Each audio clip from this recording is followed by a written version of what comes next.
we take you down onto the track for our opening ceremonies. Ladies and gentlemen, please rise. Please remove your hats.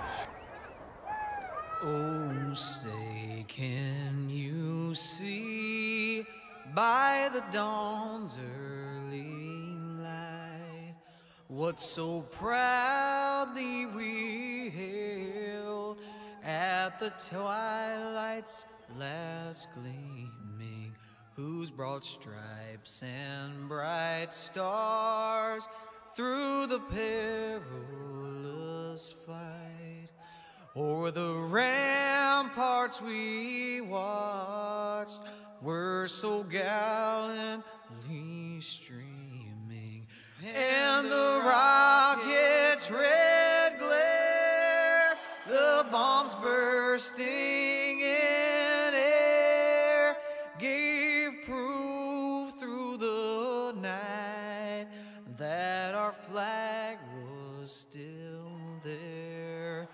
Oh, say, does that star-spangled banner yet wave o'er the land of the free and the home of the brave?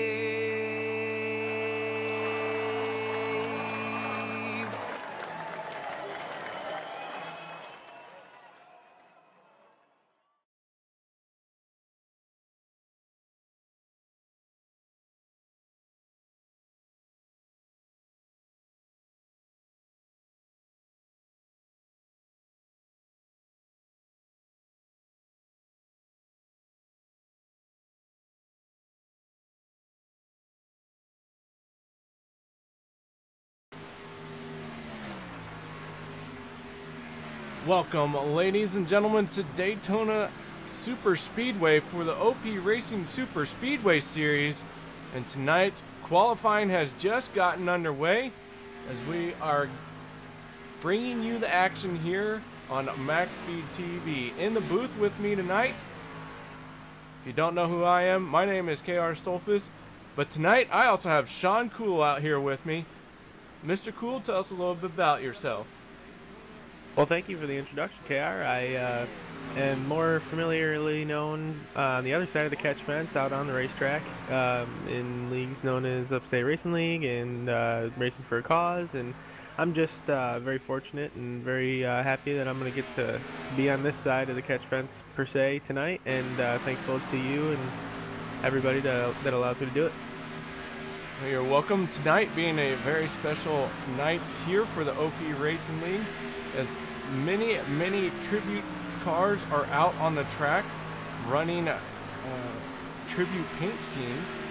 So we're going to bring those to you tonight. Right now we are watching Ben Peterson as he goes around in the 18 machine. Peterson running a red, white, and blue scheme on his car tonight. So be looking for that throughout the race, and he's coming around to complete a lap as he goes down through the tri-oval here. What cars are you watching, Shawn? Well, I've got my eyes on guys like Greg Adams Jr. and a really nice looking monster scheme. He's just coming out of turn 4 here. Looks like he's coming to finish his final lap as he's running more of the line you'd see on your fast lap. So he will cross the line currently and be P9 as he stands. I have him down in 10th place right now. So someone that obviously jumped up right as you were seeing that.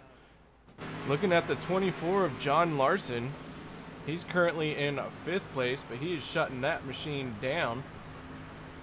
Trying to find anybody who is up to speed here. Here's the 91 of Ernie Williams coming around to complete his lap. Ernie Williams going to jump up into 10th place and then smack that outside wall as he shuts it, jams on the brakes. That car gonna have some work to do to get back out there. Yeah, another guy that's just completed his lap is the 36 of Bobby Johnson. He has put that 36 machine to T11 on the board and shut it down. Right now we're watching the 61 of DJ Mitzel. He is all over that yellow line, trying to trim as much track off as he possibly can across the start-finish line. On the apron. Yeah, he was doing it on the apron, and that is going to move him up to 20th spot for now.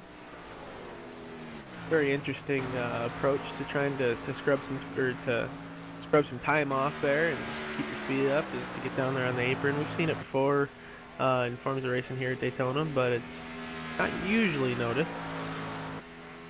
Darrell Clement in the 88 across the stripe for his time. Good enough for 12th place in that 88 machine. Yeah, the 62 of Les Levy has also, looks like, completed. You know, he looks like he is just getting going out there.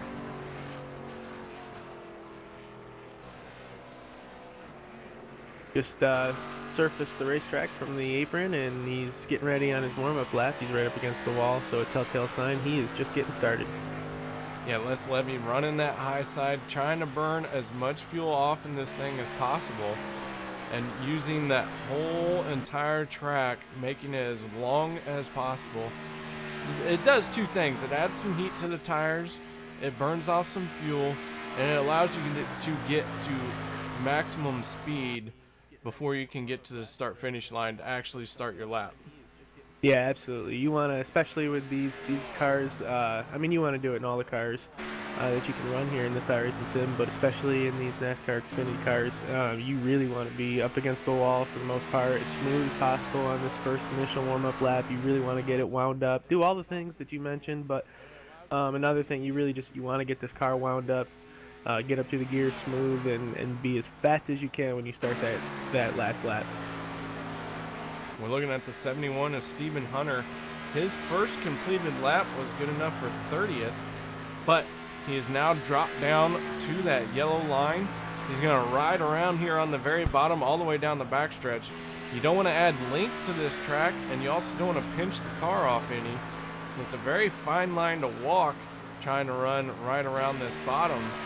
It looks like Herman right now down through 3 and 4, doing a good job at staying nice and steady as he comes across the front stretch, down into the tri-oval, and across the line. He is going to be scored with a 17th starting spot. Another guy that's out there is Ronald McManus, and he looks like he is soon to finish his fast lap. He's coming to the start-finish line as we speak, and currently will jump to P23 on the board. Jumping up to 23rd spot, and now shutting it down.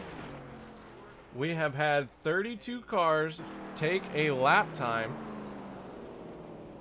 and we will see who else is going to come out and qualify. As you can see in our qualifying times on your left-hand side of the screen, your pole position right now is Derek Conley in the 28, the 44 of Lucas Cram, and Kelly Milam will round out your top 3 in qualifying as we are at the final 2 minutes, 24 seconds. Yeah, some of these lap times that I'm seeing up here, the 49.9s, those are just phenomenal lap times. It's really impressive to see guys that are able to knock that 50-second bracket here and get down in the 49 seconds. That's awesome. Yeah, they're flat getting after it around here, and it is a fixed setup, but it is a custom fixed setup.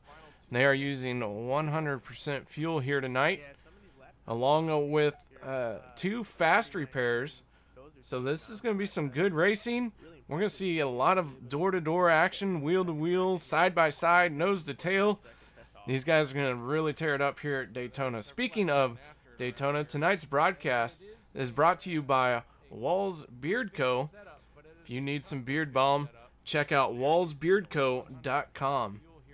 Colby's Eye Paints, you can find them on facebook.com/Colby's Eye Paints, doing replicas of real-life cars or any kind of other design that you are after. Check out Colby's Eye Paints on Facebook. The Ohio IndyCar League. They are an IndyCar league based out of Ohio, not just taking applications from Ohio. You can apply to join the league if you are looking for a league to run IndyCars with. these guys broadcasted right here on MaxSpeedTV. SimSpeedShop.com, doing custom button boxes or a in-house designed button box. Check out SimSpeedShop.com. They also have e-brakes for all of you rallycross drivers. iBog, MaxSpeedTV's official overlay graphics designer. Check out ibog.co for your Twitch streams or broadcasting overlays. And the Hershey Design Company, your one-stop shop for all graphical needs. Make sure you check them out. That's HERSHY. So Shawn, with the final seconds here in qualifying, we got Derek Connolly, who has 2 wins on the season so far, back on pole with Lucas Graham starting on his outside. That's going to be a fast front row.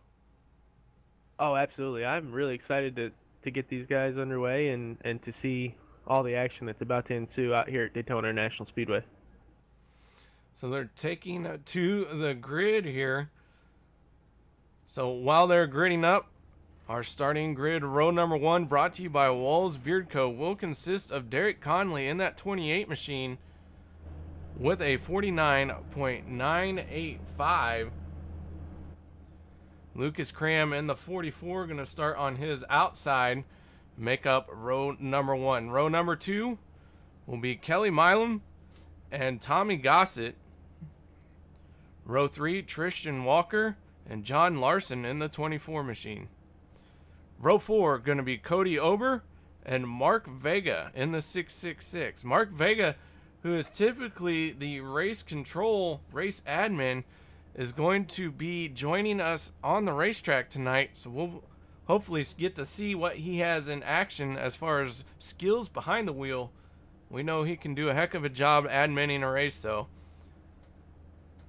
In row 5 will be Josh Milam and Doug Rice. Row 6, Isaiah Dupree and Ernie Williams Jr. Row 7 will be Dwayne Cooper and R. Chase Berry. Row 8 will be Darren Clement and Bobby Johnson. Row 9, Mike Whitaker and Stephen Herman. Row 10 will be Alex Green and Les Levy. Row 11 will be Jacob Sayers and Travis Elliott. Row 12, Jordan Wright and Ronald McManus. Row 13, Brent Elmore and Rick Greenaway in the 151 machine.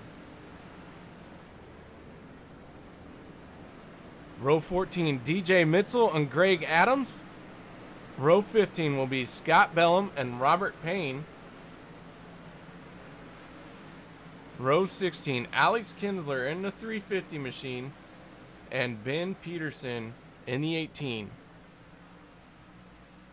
Row 17, and not taking any time, is Cody Elrod, Sean Doerr,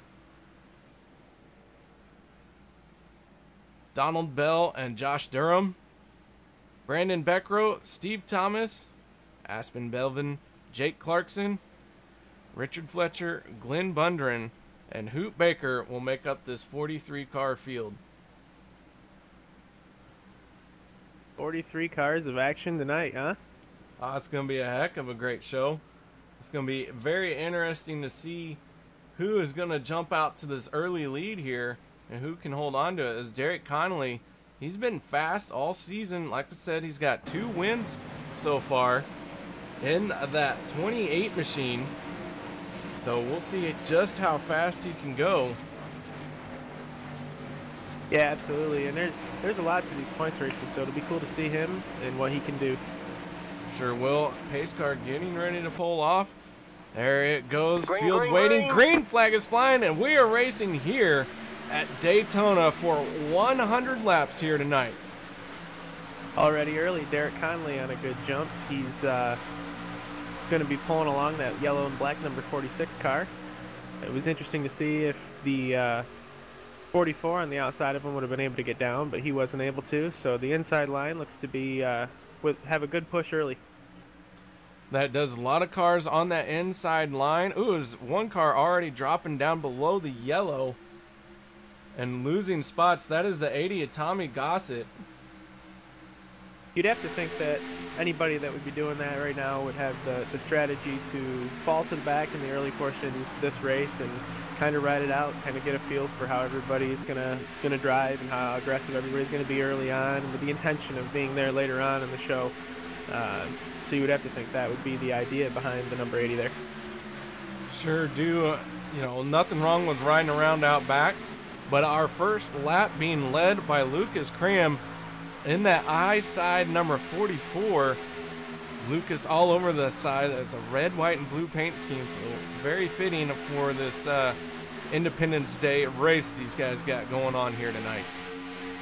Yeah, and it's awesome if you can get a line of cars on the outside at Daytona like these guys have currently, especially with someone like Lucas Graham pushing, or like John Larson pushing on the outside there in the 24. If you can get a good push, that outside line can really go places, and with the support they've got from the guys behind them creating this outside train, it's going to be interesting to see who can hold the lead and if they can go back and forth all night.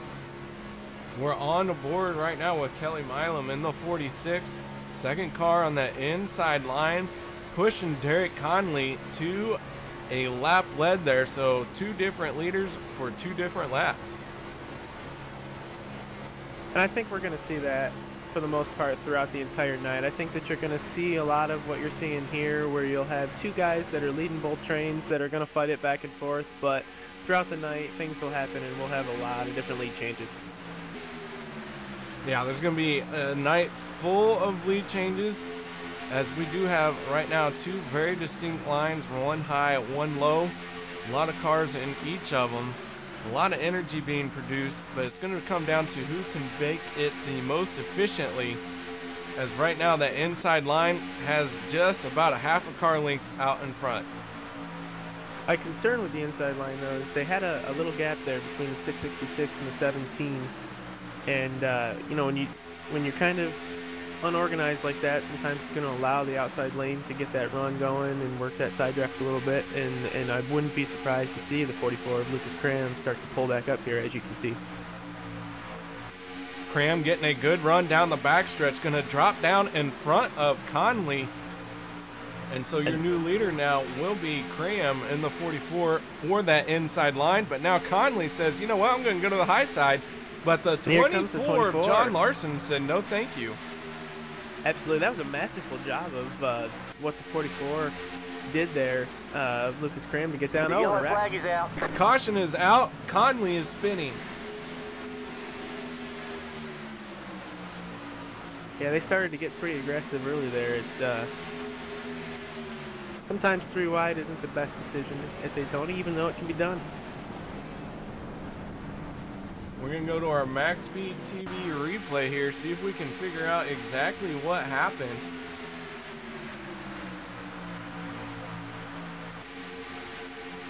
Derek Conley, I know, was involved in this earlier, as we go on aboard with Alex Kinsler. See what he can see. As you see, he's got a lot of cars in front of him. Up ahead is the lead pack. This is from the second pack.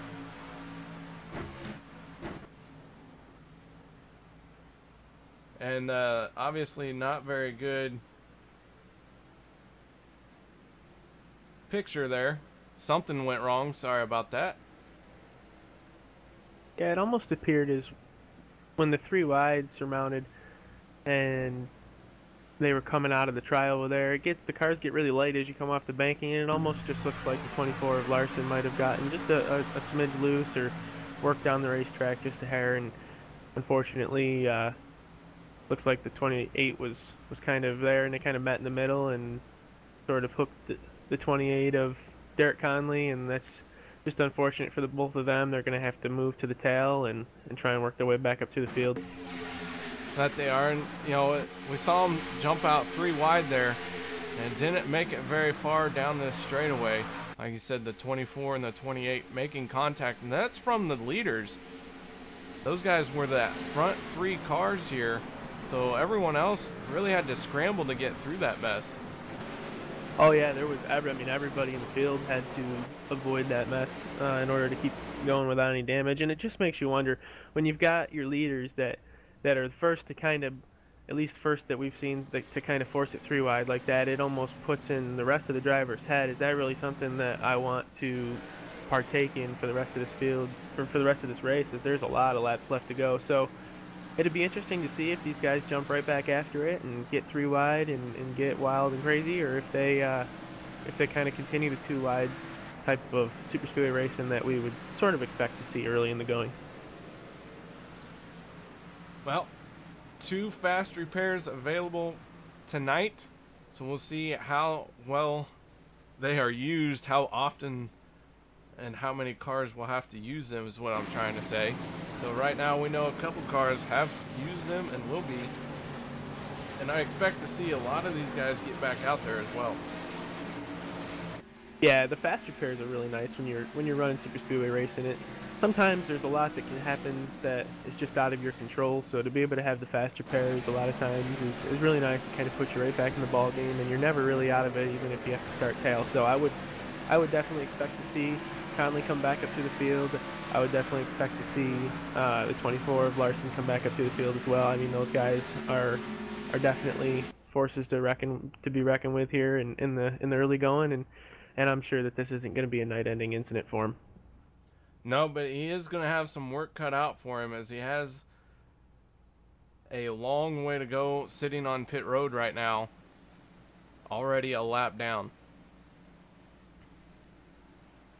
Yeah, the lap down part is very unfortunate, but not to say we won't see another yellow. The lucky dog will come into play, and hopefully he can be in position to grab it. Alright, that being said, tonight's race analysis, we are racing for 100 laps on this 2.5 mile track, so that will make tonight's race 250 miles. Don't worry, I left my shoes on to do the math. The tire and fuel window is right around 35 to 40 laps.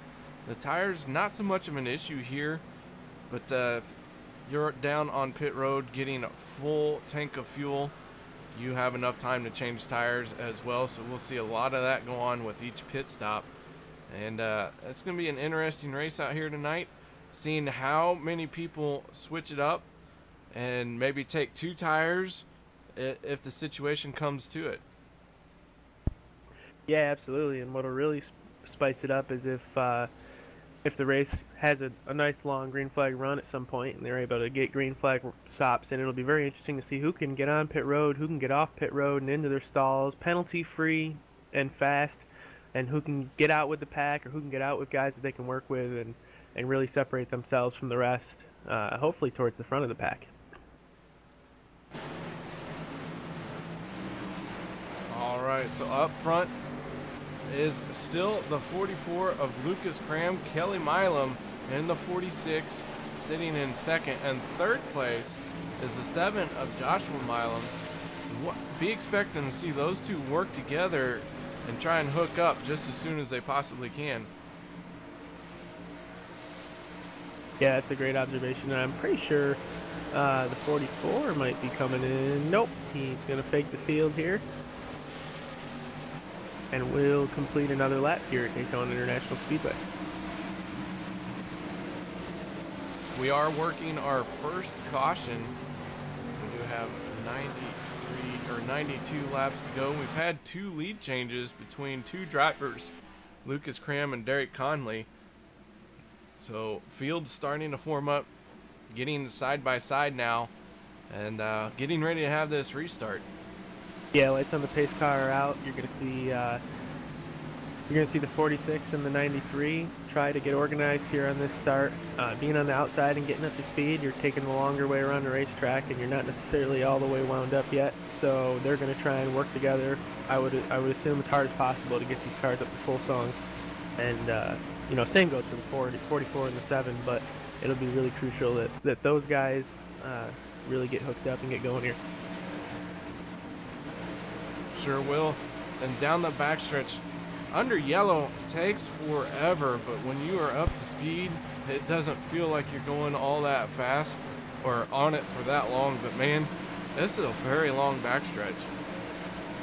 Yeah, it is, and the funniest part is a lot of times as a driver, that's one of the hardest spots of the racetrack. I would say that the trial was probably one of the hardest. It's where the cars are the lightest, and you're taking shots from people, because that's the best place to kind of push someone or give them a bump. So a lot of times, even though the back stretch is so long, it almost seems so short because you're constantly looking in the mirror and looking out the windshield and back and forth and getting ready to take bumps and everything. So drivers have a lot to do here at Daytona. That they do. Pace car peeling off. Lucas Cram starting to accelerate. Green flag flying as we're back racing here at Daytona. And Cram holding off for now that 46 machine to Kelly Milam. Yeah, Kelly Milam didn't get as great of a jump.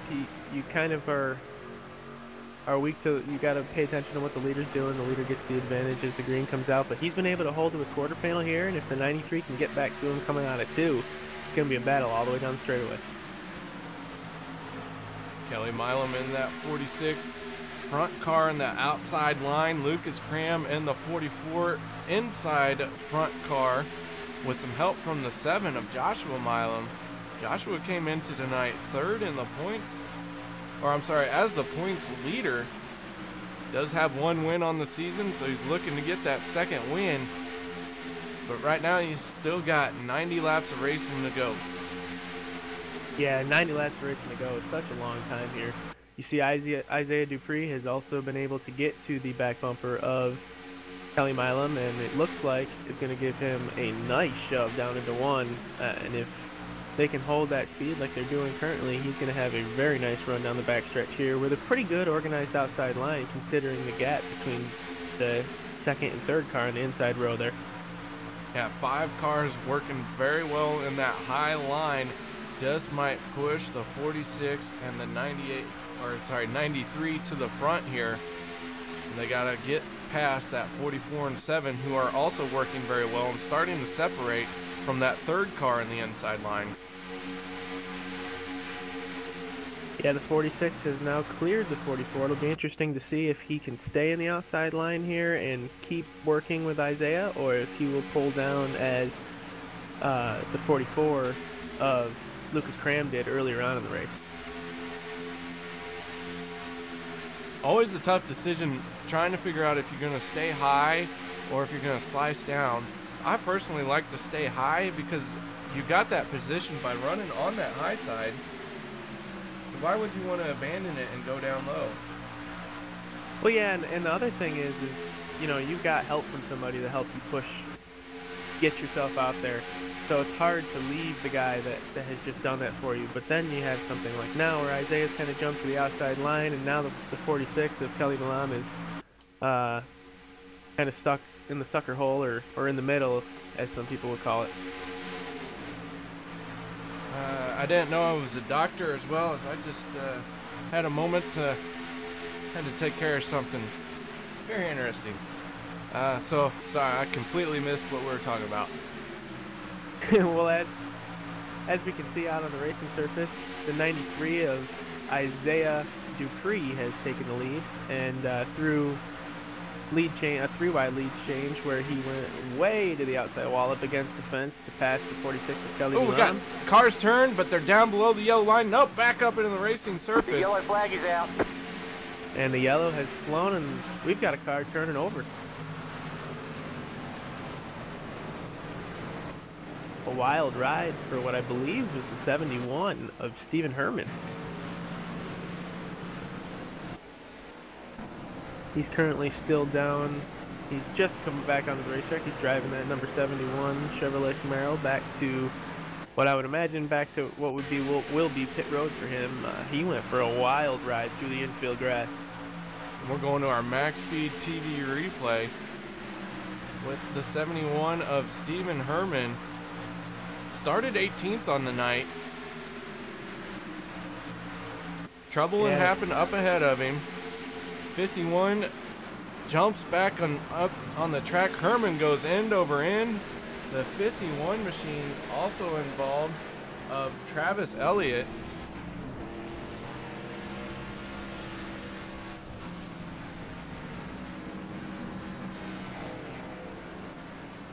check this out from Travis Elliott's point of view. But it won't let me, so cool. We'll move on.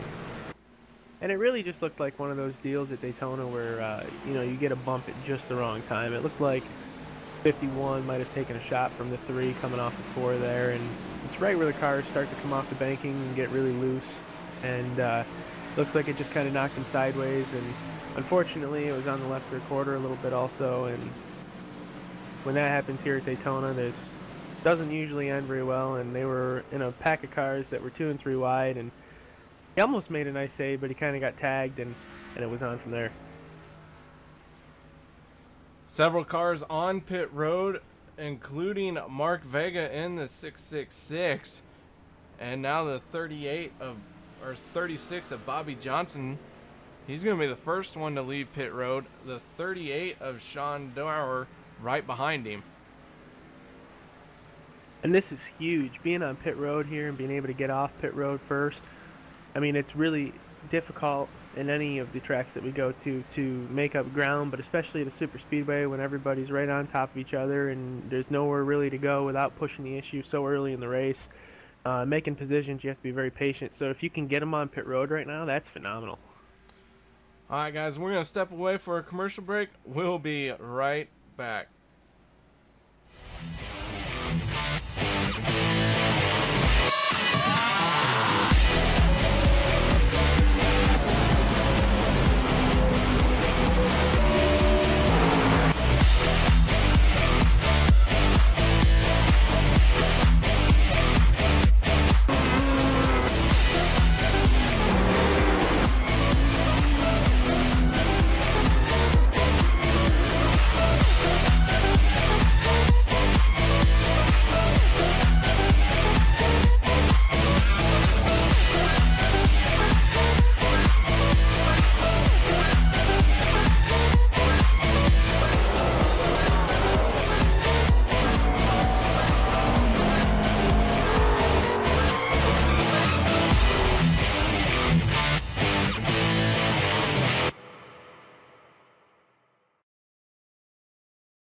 The car behind me is my Chili Bowl midget, the one that I won the Chili Bowl with.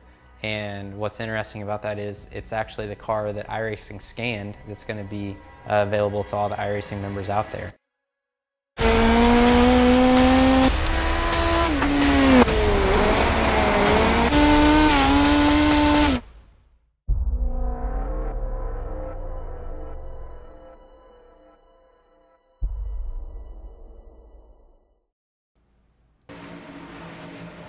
Welcome back to MaxSpeedTV, guys. We're working our second caution of the night. Lucas Cram in the 44 machine going to restart as your race leader. The 8 of Cody Ober on his outside. Shawn, we're on our second restart here inside of the first 20 laps, getting ready to go green flag racing once again. Why don't you count us down to the green flag? It would be my pleasure. So the pace car has dropped down under the O line here. It's down and away, and we are green, green, green here at Daytona. Lucas Cram in the 44, getting a good jump over the 8 of Cody Ober with help from the 7 of Josh Milam, working that inside line. Milam getting right to the back bumper as they go off into turn number 1. This is going to be huge for the number 8 of Cody Ober here. If they can stay organized in the outside line, he's going to get a nice run down the straightaway on that outside. That's the nice thing about being in the outside line here in these super speedways. When you're organized on the outside, you can really get some good runs, if, you know, coming off these corners and down that hill. So the first 2 cars in that inside line, the 44 of Cram, the 7 of Milam, already starting to pull away some from the 46 of Kelly Milam. Now Cody Ober has the option to drop down to be the 3rd car on the inside, but he's going to stay tough and hang it out on the outside lane still.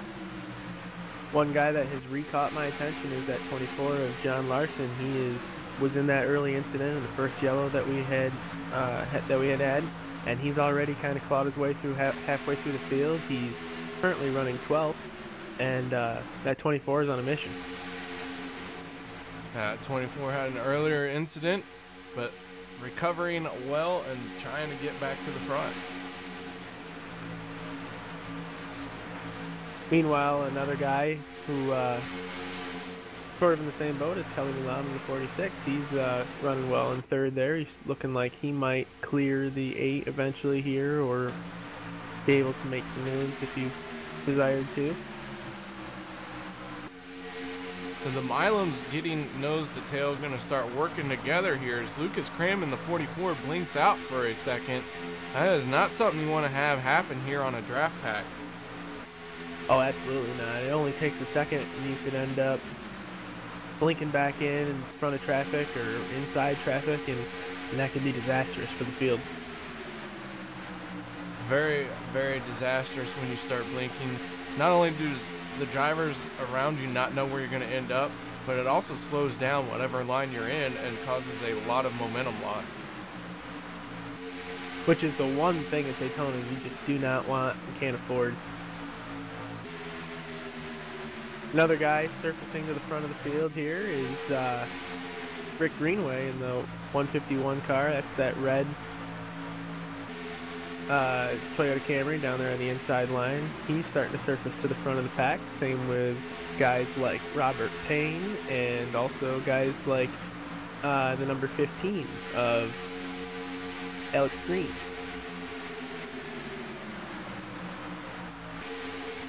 Rick Greenaway in that 151, the 07 right behind him of Scott Bellum. Bellum having a good run going right now. Bellum started 29th, already up to 9th place here. So he's made some good moves to get through the field. And right now he's looking to capitalize and keep moving forward. Yeah, you almost need a sixth sense to run these super speedways. The guys that are going to run really well consistently, it's almost like they have this sixth sense. They can sense what line is going to be moving forward and be able to work through traffic that way. They can kind of sense when the wrecks are going to happen majority of the time, and it's going to be really interesting to see some of the guys who seem to shine with that type of talent. That it is. And now the 7 machine on that high line working with the 8 of Cody Ober. Joshua Milam trying to lead one of these laps, but here comes the 44 of Cram right back by. Yeah, it almost looked like somebody got in the wall, got in the fence there down the straightaway. Looks like they tried to make a move to the outside 3 wide, and it didn't really surface for them, so that outside line is sort of broken up, and you now have 3 cars leading the way in the outside line with a big gap behind them, but they still seem to be very organized and working together well as the outside line's starting to prevail. starting to really prevail as now the two cars on that high line have cleared the 44 of Lucas Cram. But Cram really has been blinking here and not had a lot of help, and people are all migrating to the high side to get around Lucas Cram. Yeah, that could be a telltale reason why a lot of these guys are starting to move to the outside line and try to get past that. That blinking, that is not something you want to be around. No. Now the 8 drops to the inside. He's going for the lead. Cody Ober in the 8 machine with a move to the inside. Ober out front now. He does have quite a bit of a run, but Lucas Cram gonna get turned. Cram into the wall. Yellow flag is out. Cram got turned to the wall, hit the wall, and it looks like he slid down the racetrack, and it wasn't as massive as I initially thought it might have been. It looks like everybody did a really nice job of making their way through that unscathed. The 71 is Stephen Herman, still flipping, unfortunately. That is the second time getting on the lid tonight. It has not been his night so far, now has it? It has not. So we're going to go to our MaxSpeedTV replay here. See if we can figure out exactly what happened. Right now we're looking at the 44 Lucas Cram as he gets turned, goes for a big slide. Saw several cars go flashing past there, not able to make out quite who they are. See if we can't take another stab at this replay thing here. And you see Cram get turned, contact with the 17. Stephen Herman gets hit by the 88. Herman's going to tag the inside wall and start flipping once again on his lid. Yeah, it looks like Herman just got tagged from behind. It's one of the other really talented things you have to be able to do with these super speedways is when these wrecks happen, you got to be able to maneuver through wrecks, and part of that is slowing down for yellow, or for cars that are spinning in front of you, to allow the track to clear so you can get through. And the 71 was really trying to slow down there, and it just looks like the rate that he was slowing down was much faster than the guys, at least somebody behind him, and it looks like he just kind of got tagged. So very unfortunate for him. Alrighty, so the 7 machine on pit road looks like he's got some damage to that 7 machine. And you know what? That was the end of stage number 1. And I believe Cody Ober is going to be the winner of stage 1. I'm sure he is absolutely excited about that.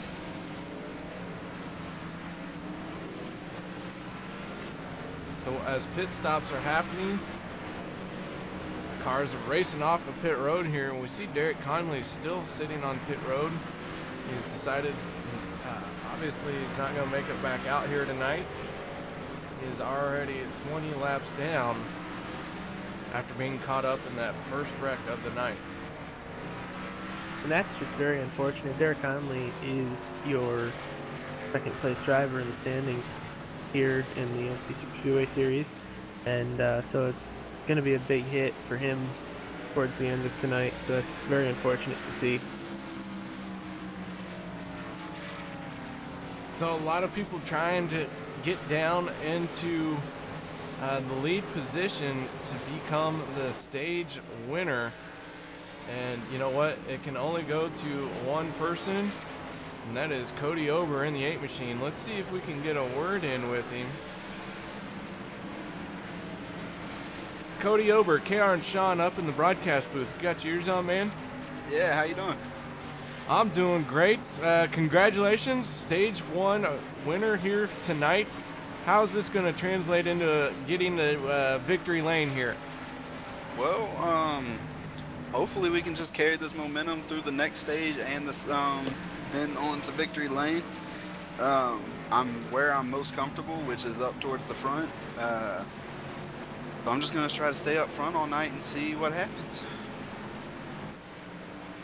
Well, you know what? So far we've seen 3 big crashes here inside stage 1, do you think people are going to settle down for stage 2, or is everyone just trying very hard to get to the front? I think right now everybody's just trying to battle their way up to the front.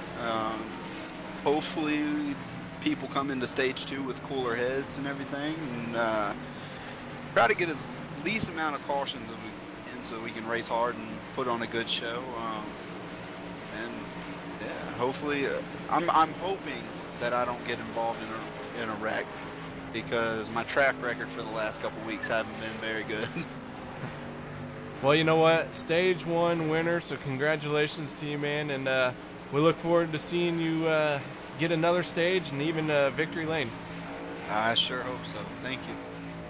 That is Cody Ober, your stage 1 winner, taking the time to talk to us. Thank you very much. Guys, we're going to step away for just a moment. We'll be right back after this.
Welcome back, ladies and gentlemen, to Daytona Motor Speedway. Tonight's broadcast is brought to you by Walls Beard Co., Colby's Eye Paints, the Ohio IndyCar League, SimSpeedShop.com, iBog, and the Hershey Design Company. All of the links to those pages, the company websites, can be found in the description of the video.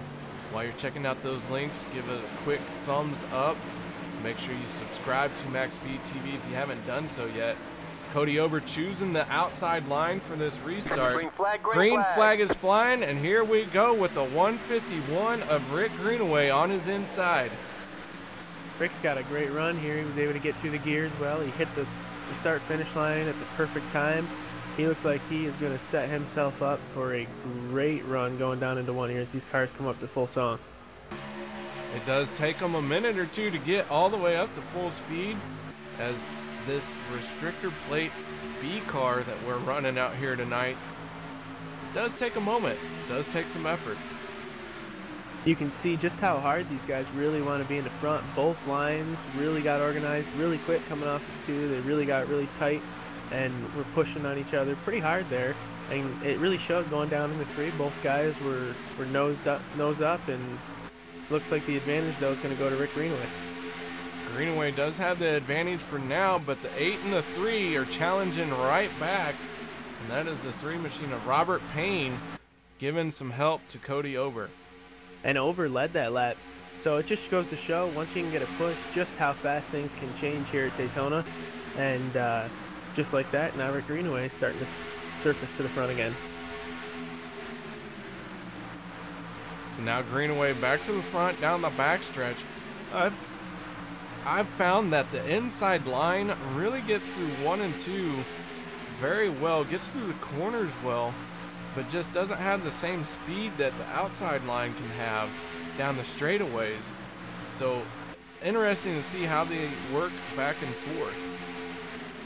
Yeah, and what's really interesting too to me is that this is a smoother Daytona in terms of the Daytona style Daytona tracks that these guys will go to throughout the course of the season. And I mean, the nice thing about running on this sim is that there's older versions of Daytona where there was more bumps and handling really came into play, and a lot of times the inside line sometimes is slower just because the cars are bouncing around a lot more. You don't necessarily have that so much tonight, a little bit, but it'll be interesting to see how these guys are able to overcome that all the way through the season. Yeah, all night long though, you have to take it one lap at a time, and these guys really fighting inch for inch out here.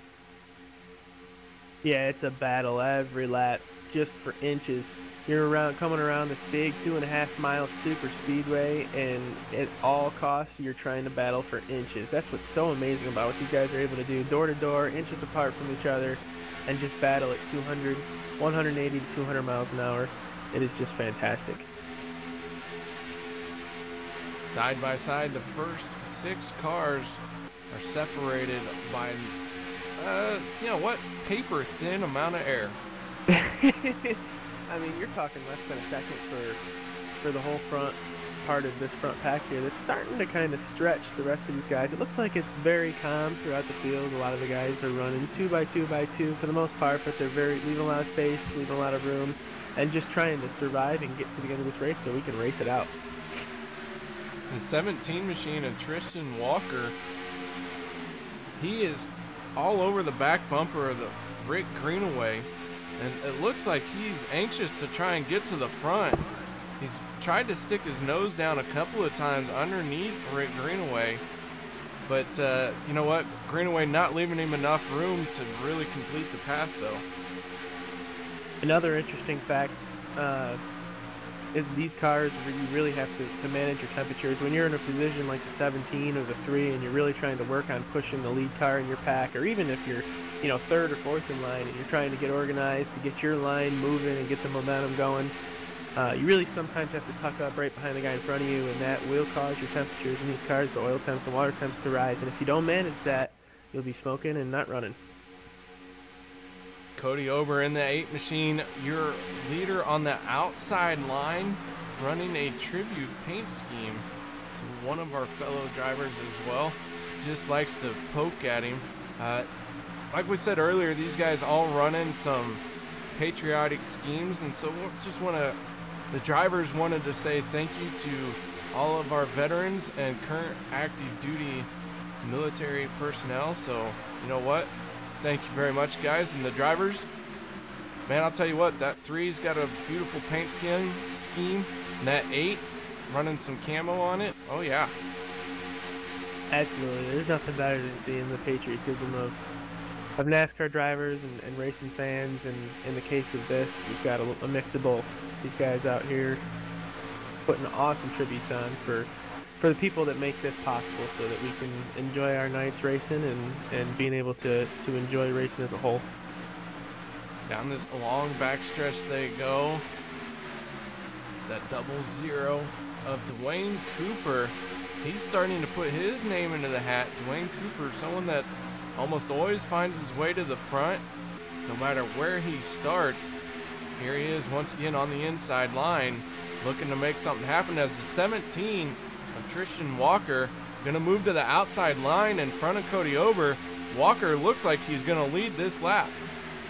That was huge. I mean, that is a textbook super speedway move. When you're in the second car on the inside line, you see a run coming, or maybe you have a spotter that's able to let you know a run's coming to the outside, and you're able to jump up there and take advantage of it.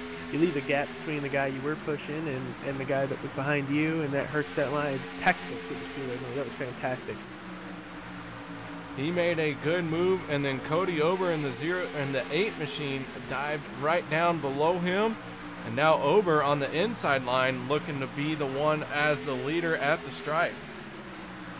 And it's looking like he's going to hold that for a little while. Once these guys in the outside line get back organized again and they can get some momentum going, which will happen quick, as they just seem to have kind of figured it out. And here comes the 17 on the outside. 17 with a great run with some help from the 3 of Robert Payne.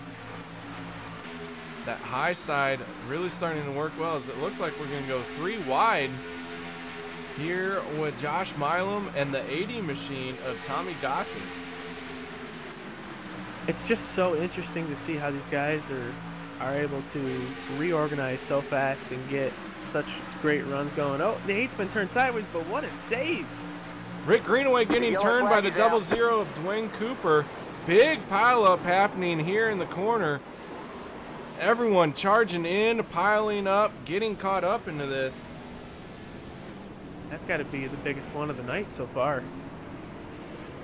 A lot of cars involved, a lot of cars smoking. We're going to go to our MaxSpeedTV replay.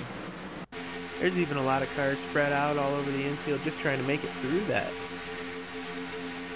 Cars going every single which way. And it started with the 8 getting turned a little bit. And then the 151 who checked up got turned by Dwayne Cooper, and then everyone piled in. Yeah, and it's hard to slow down for these wrecks. When you're doing 200 miles an hour and you got to lower right down like that, sometimes that's just a feat that's too hard to climb.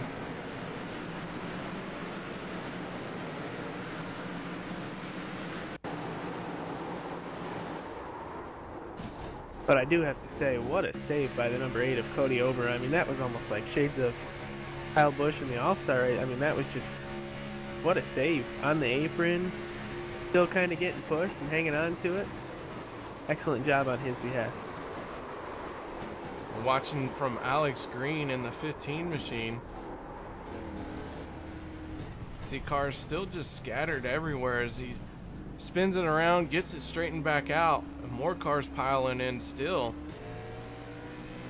Very, very big pile up here at Daytona, and that's a very big product of this kind of draft pack racing.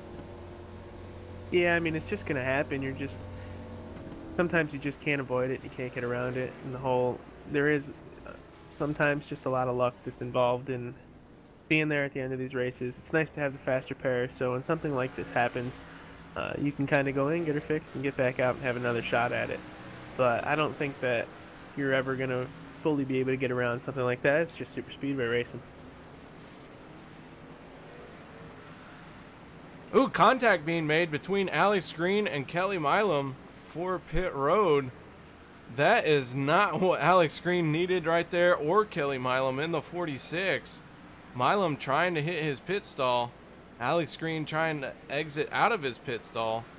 So contact being made here on pit road.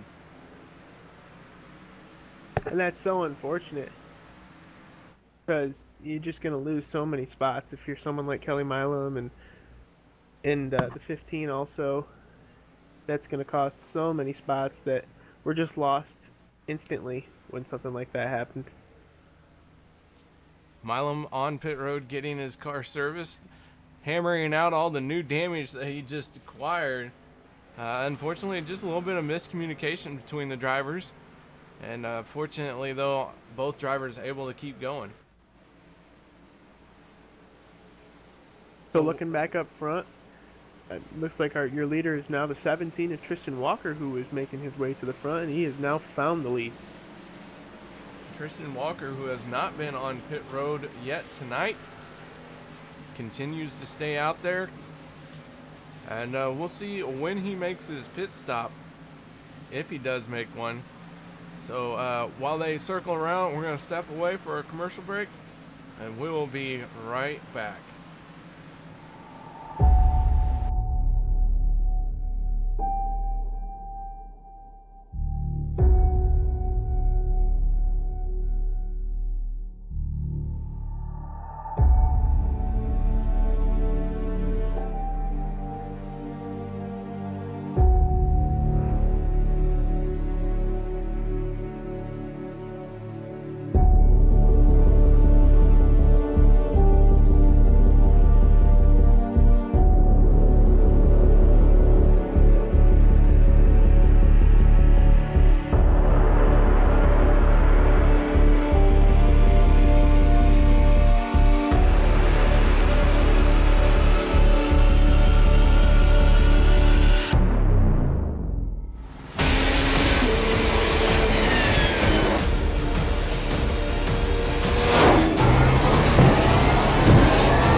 Welcome back, ladies and gentlemen, as the field has formed up, getting ready to go through a restart here.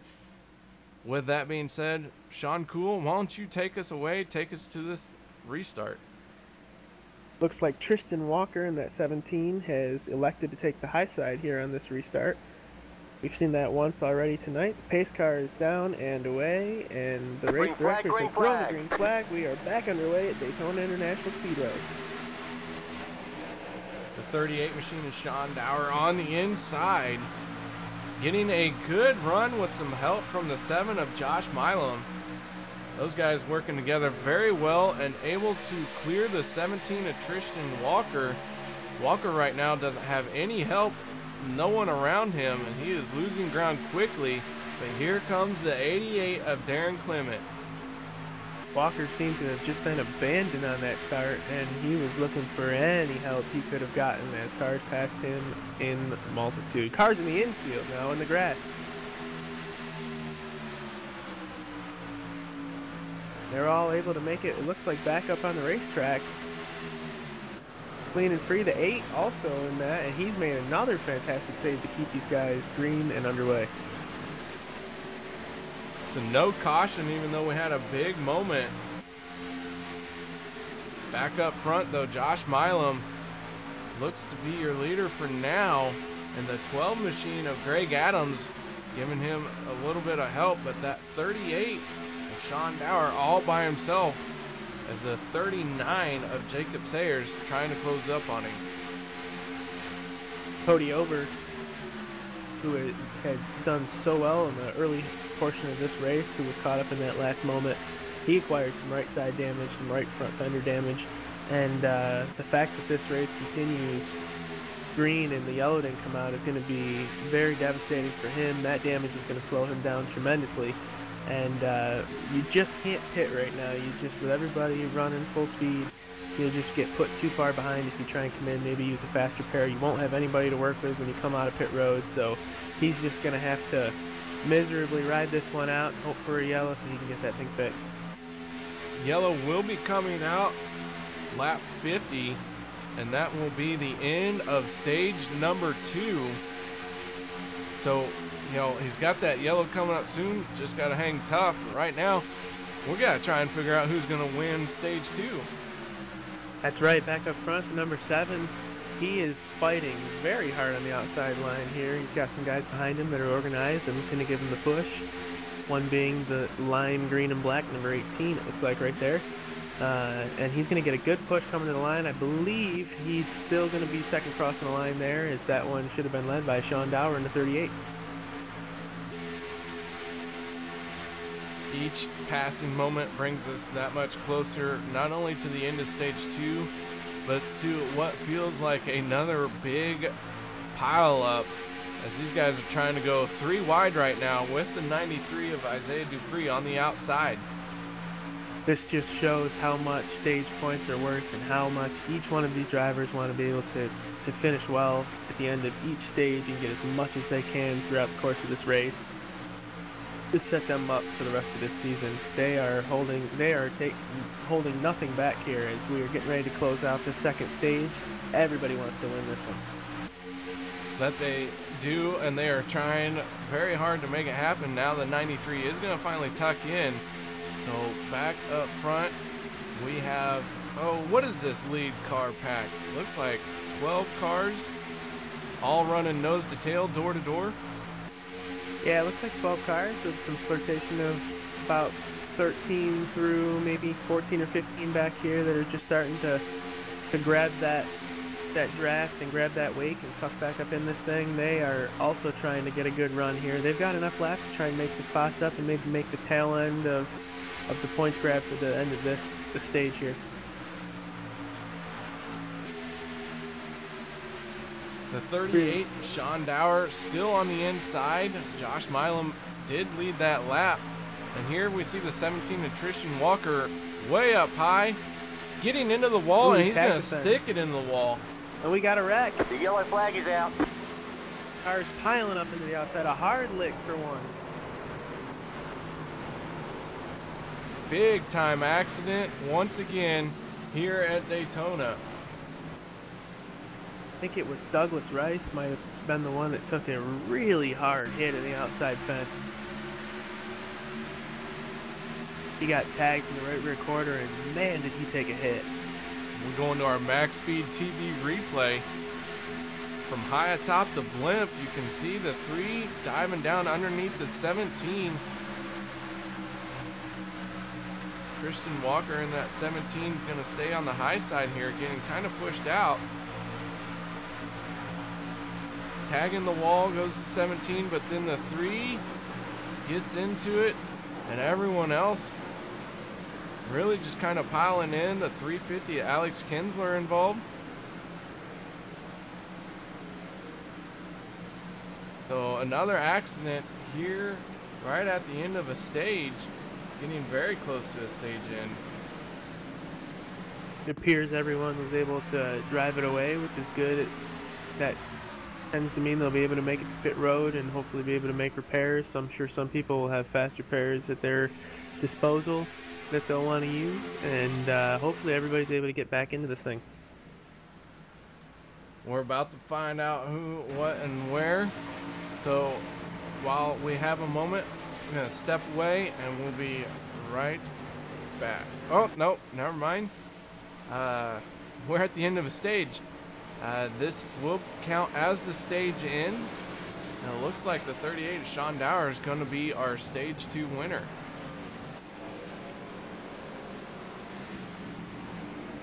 So a separate stage winner, although they're coming down pit road here, so it'll be interesting to see who can make it off first.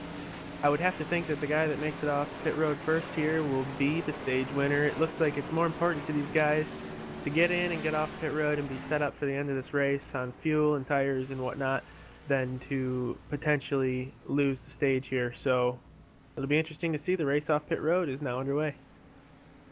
I got confirmation from race control that it is Shawn Dower as the stage winner, so they threw it as they ended the stage when the caution came out, and he was out front. So congratulations to Shawn on winning stage number 2. Let's see if we can get a word in with him. Shawn, you got your ears on? Yes, sir. Yes, sir. Yes, sir. Congratulations, stage 2 winner here. Even though the caution came out a little bit before the scheduled distance, race control says you are our stage 2 winner. How's that feel, and how challenging is it to pull that off? Well, you know, in all fairness, I don't know how the caution would have played out if it didn't come out. It was a good battle back and forth. The guy behind me wasn't really on my bumpers as much as I'd liked him to be. My teammate was behind him, so it was kind of forcing him to push me, but just luck, man. It was luck, but you know, I did work really hard to get up to this place, but man, it was a lot of fun. All right, so stage 2 win. We've seen you come down pit road, take tires. Do you think you'll have another pit stop to make for the night, or have you made your final stop? I am done for the night. I am made my bed and I'm going to sleep in it. That was my last stop. All right, man. Well, Shawn Cool, you got any questions for Shawn Dower? Shawn, oh, I got one more, Shawn. How do I say your last name? Doer. Doer. All right. I apologize. I have not said that once. Great first name, though. Shawn Cool, any questions? That. Yeah. Thanks, guys. This is a lot of fun, man. Max Speed's always awesome, man. So I'm glad I won that stage on Max Speed. Well, congratulations on the stage, and good luck in the rest of this one. Thanks, sir. I appreciate it. All right, that's Shawn Dower. Oh man, Shawn, I was saying that wrong. You think he's gonna tar and feather me now? Oh, I think you're gonna survive. I probably should be tarred and feathered, just on principle. Well, at least you got the first name right. They're hard to mess up. That is a hard name to mess up. I will give you that. All right, so out front right now, Ben Peterson in the 18 machine. Right behind him is the 46 Kelly Milam. We have had the end of the stage. It ended a little bit early, ended with the caution. So now we're in our final stage, essentially a 50-lap race to the end. And so far tonight, we've had several cautions. We've had 5 cautions so far tonight with 23 lead changes. Yeah, it's hard to believe that we may not see a couple more cautions and some more wadded up cars. These guys are going all out for this race, which is awesome to see. We've seen some fantastic racing.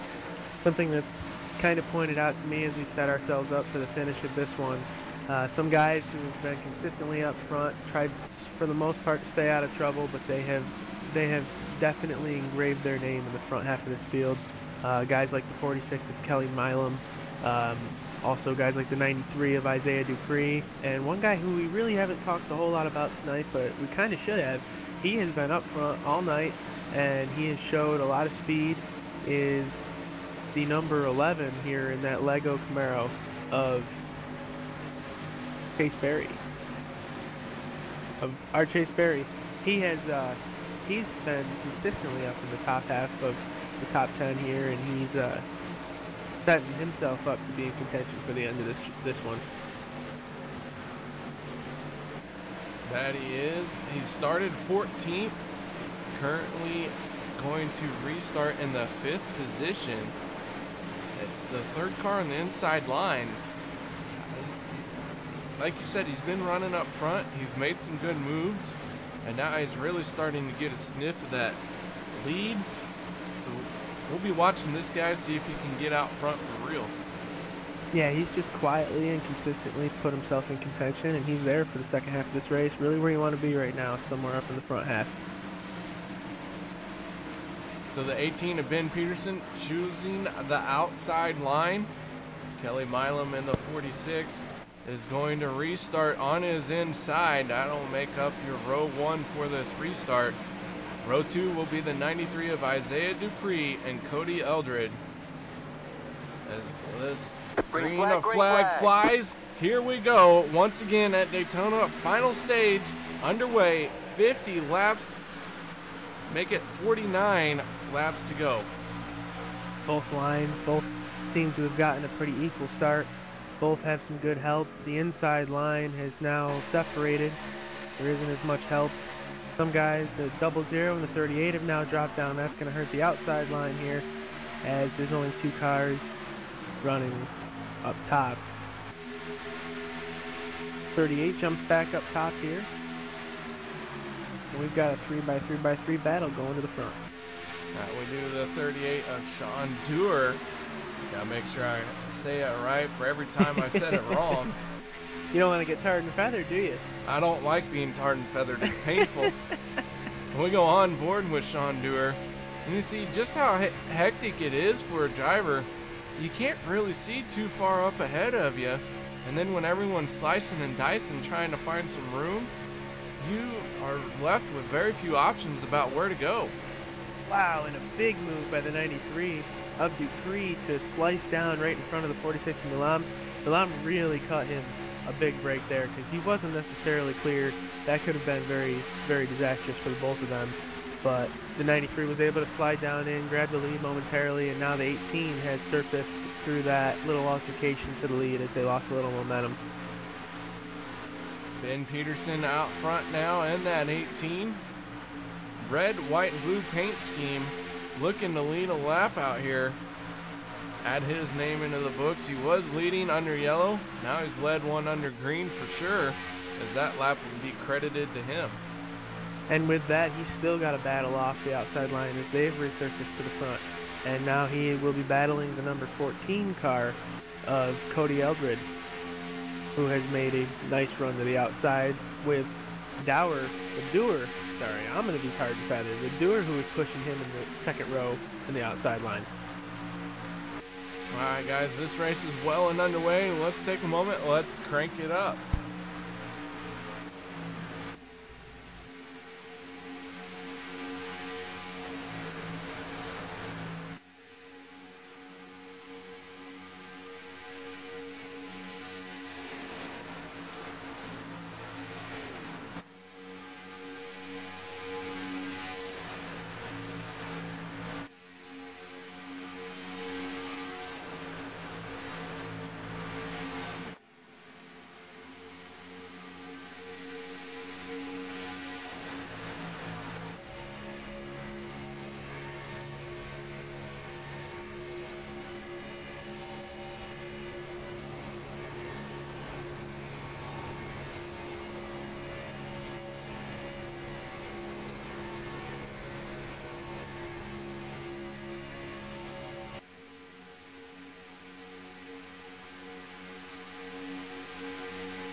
The yellow flag is out. Yellow flag is out. Caution is flying right as we're in the middle of our Crank It Up segment. Fortunately, we're here to make sure that we know what is going on. Shawn, who'd you see get caught up in that? I'm trying to look back to the field to see who that might have been. It didn't look like it was in the initial pack. Those guys were all doing a nice job of keeping it straight and racing nice and strong, clean. Looking to see the number 3 seems to be making his way up through under yellow here, so it's almost like he lost some spots once the yellow flew that he was given back. Yeah, here we go. Number 3 was involved initially with that of Robert Payne. Looked like it was deeper in the field here. So the 3 getting a piece of it. We're watching Les Levi here in our MaxSpeedTV replay. Robert Payne, you said, caught up into it in the number 3 machine. Let's check in on him as we're watching what happens up front here. Gotta try and find... Having a heck of a time running the replay tonight. It's just not working very nicely.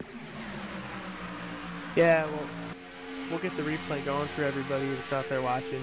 But initially, it looks like the number 15 was running behind the number 68 here of Ronald McManus, and McManus was kind of running the middle of the line here, going to the corner, and he came down just a hair. He had the position. 15 just kind of tagged the back of him. The 3 was right behind that. Hooked McManus around, and then the yellow was flowing from there. Unfortunately, those guys were tagged up in this one. More of a smaller incident. So Ronald McManus also getting a piece of it. Looked like he maybe even suffered a little bit of netcode contact as he bounced around quite weirdly right when they made contact. It looked like a very abnormal wreck, very abnormal start to a wreck than not, we're used to seeing in these super speedway races. It did look like there was quite a bit of netcode, which is something that drivers have to battle as well in this sim style of racing. Sometimes you just have to battle some different variables than you would normally in real life racing, but this is as close as it gets, and unfortunately he found the short end of the straw on that one. Very unfortunate, but that is a part of racing. So, you know what? Wow. Another wreck here at Daytona. This draft pack racing really likes to lead itself to a lot of cautions out here. And, this OP Racing League, no different. Yeah, we're starting to get down to a point in the race where there's been enough yellows that some guys that may have not had the luckiest of nights may have been caught up in more than 1 or 2 wrecks, and they may have run out of faster pairs. So we're starting to see guys who still have a little bit of damage on track, and it's interesting to me to see if some of these guys are staying out regardless of the damage that they have for track position purposes, or maybe they have used up their faster pairs. So there's even more variables that are really starting to come into play as we get down to the end of this race. 00 Dwayne Cooper headed for pit road. And Dwayne Cooper is a guy who has kept it clean all night. He's another guy who's really been consistent and up front all night. So I wonder if he is just trying to top it off and make sure that he is ready to go for the end of this thing.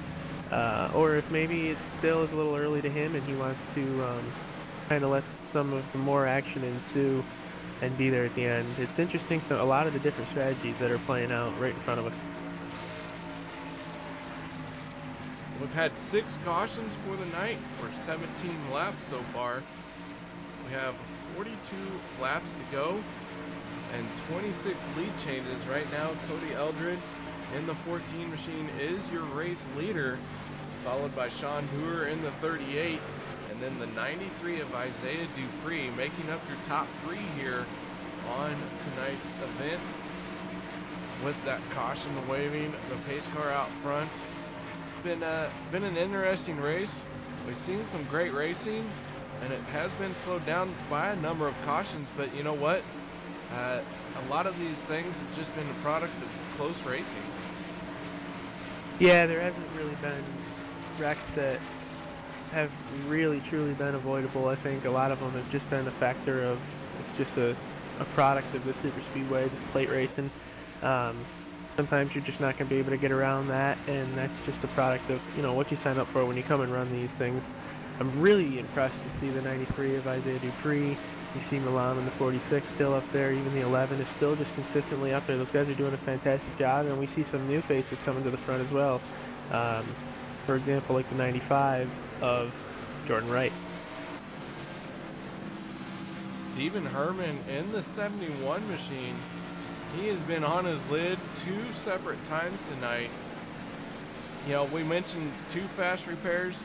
I have a feeling this guy has burned both his fast repairs, because you don't get to flip like that and not have any kind of damage. Oh, absolutely, but you cannot shake the kind of heart that he has to keep going and to get back out here regardless of some of his unlucky misfortune that he's had tonight. And he's not out of the hunt yet. Alex Kinsler in the 350 machine. We saw him get caught up in an incident earlier. He started 31st, has been up and down all night long, but being caught up in the wrecks he's been, right now it's got him scored in 28th position. So here we go, folks. Hold on to your hats. Cody Eldred in the 14 is going to be our leader, who's going to take these guys to the green and get them underway. He made some good moves on that last set of green flag laps to work his way up to the front, and I would not count him out on jumping to an early lead here on this restart. Eldred has gained 32 spots, along with the 38 of Sean Dewar. Those guys making a heck of a big move towards the front. They passed 32 cars out here. We started 43. And that is the epitome of passing the field. Pace car lights are off, and the pace car is now making the hard left down pit road. He is down and away. The 14 getting ready to take him green. The green flag has flown, and we are wide open again here at Daytona. Cars working their way through the gears. Got to time that just right. Can't miss a shift. If you miss a shift, all heck breaks loose behind you. So far, so good. Down into turn number 1 they go. It'll be interesting to see if Eldred and Dewar are able to work together here. Eerily similar paint schemes makes me believe they might be teammates, and should that be the case, I wouldn't be surprised to see them work together if that is able to materialize for the benefit of both of them. But currently Dewar continues to run the inside line. He's got a big push from Dupree as they go down into 3, and we're looking at almost 3 wide back here. That 80 machine and Tommy Gossett is going to tuck back in. He thought about making it 3 wide, but better judgment, and he is settled in behind the 46, Kelly Milam.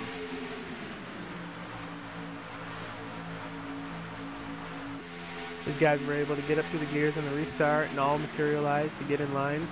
And the outside line looking to try and make up some momentum, see if they can get some drive going on the outside here as they're working the draft. It looks like a really nice run down the straightaway as he comes up to the second row of the inside cars. Dewar really getting to the quarter panel of the leader here of the 14, and he is making a hard charge for the lead as they go down through the center of 3 and 4. So old school motorsports teammates, the 14 and the 38, those guys are leading both the inside and outside lines. We'll see how this works out for them. They may try and hook up together, or they might just try and keep the field behind him. But when you got teammates working together like this, one on the inside, one on the outside, it does lead to some interesting possibilities for the rest of this race. Oh, it does, and it starts to really frustrate some of the guys behind you. I mean, you'll have patience for a few laps, and some drivers may have more patience than others, but at some point we're getting down slowly to the end of this race here, and you got to go. And when you've got 2 guys that are working together as they are up front here, at least it seems, and we think they're working together, they may be just racing as hard as they can, and they're side by side and they're battling it out. But even guys in the cars behind them, they don't necessarily know, so that it just builds to the animosity of the drivers and builds to big moves being made that we're anticipating seeing as this one counts down.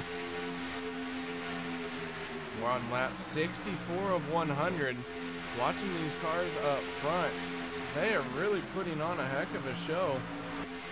These guys all battling very, very closely. Kelly Milam in the 46 giving the 38 a good push down this backstretch. Gets off of him as they go into the corner. Some very heads-up racing right there by the 46 Kelly Milam. Right now, these drivers are all using every tool that they have inside these race cars, and even outside the race cars. They're using their spotters, they're using their mirrors. A lot of them are sometimes mirror driving. They're trying to keep from getting turned, but they're trying to keep the guys behind them. They're trying to materialize runs. As you can see, the 46 has been held to the outside here. He's going to get left and hung out to dry. The 38 is going to pick up the number 80 Chevrolet of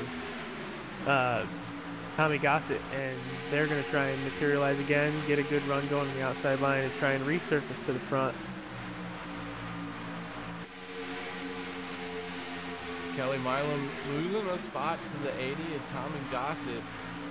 But if you look to Milam's inside, there's the 7 of Joshua Milam.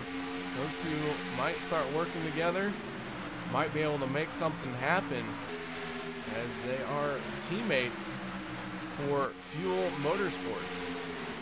And if you're Cody Eldred right now in the 14, he's leading this thing. He's loving this. He's got a line behind him that really hasn't tried to do anything different except for just push him. They're really trying to get themselves to the end, clean and green here. They're really working together well. Got the outside line is really fighting hard. At times they're battling each other. And this is what you want to see if you're Cody Eldred. You get to lead all these laps. You're really in the catbird seat. If anything happens, it's normally behind you. Big run on the outside, though, as I say this. Here comes Shawn Dewar. That 38 machine of Shawn Dewar with some help from the 80 of Tommy Gossett. That 80 machine all over the back bumper, and Tommy really wants to start leading some laps. He's trying to make some moves to get to the front. Oh yeah, Tommy's not going to hang back there for long. I'm very confident of that. You see a lot of these guys that are even poking their nose out. It's interesting to see if they're poking their nose out to see, kind of to get a feel for who might go with them if they make a move.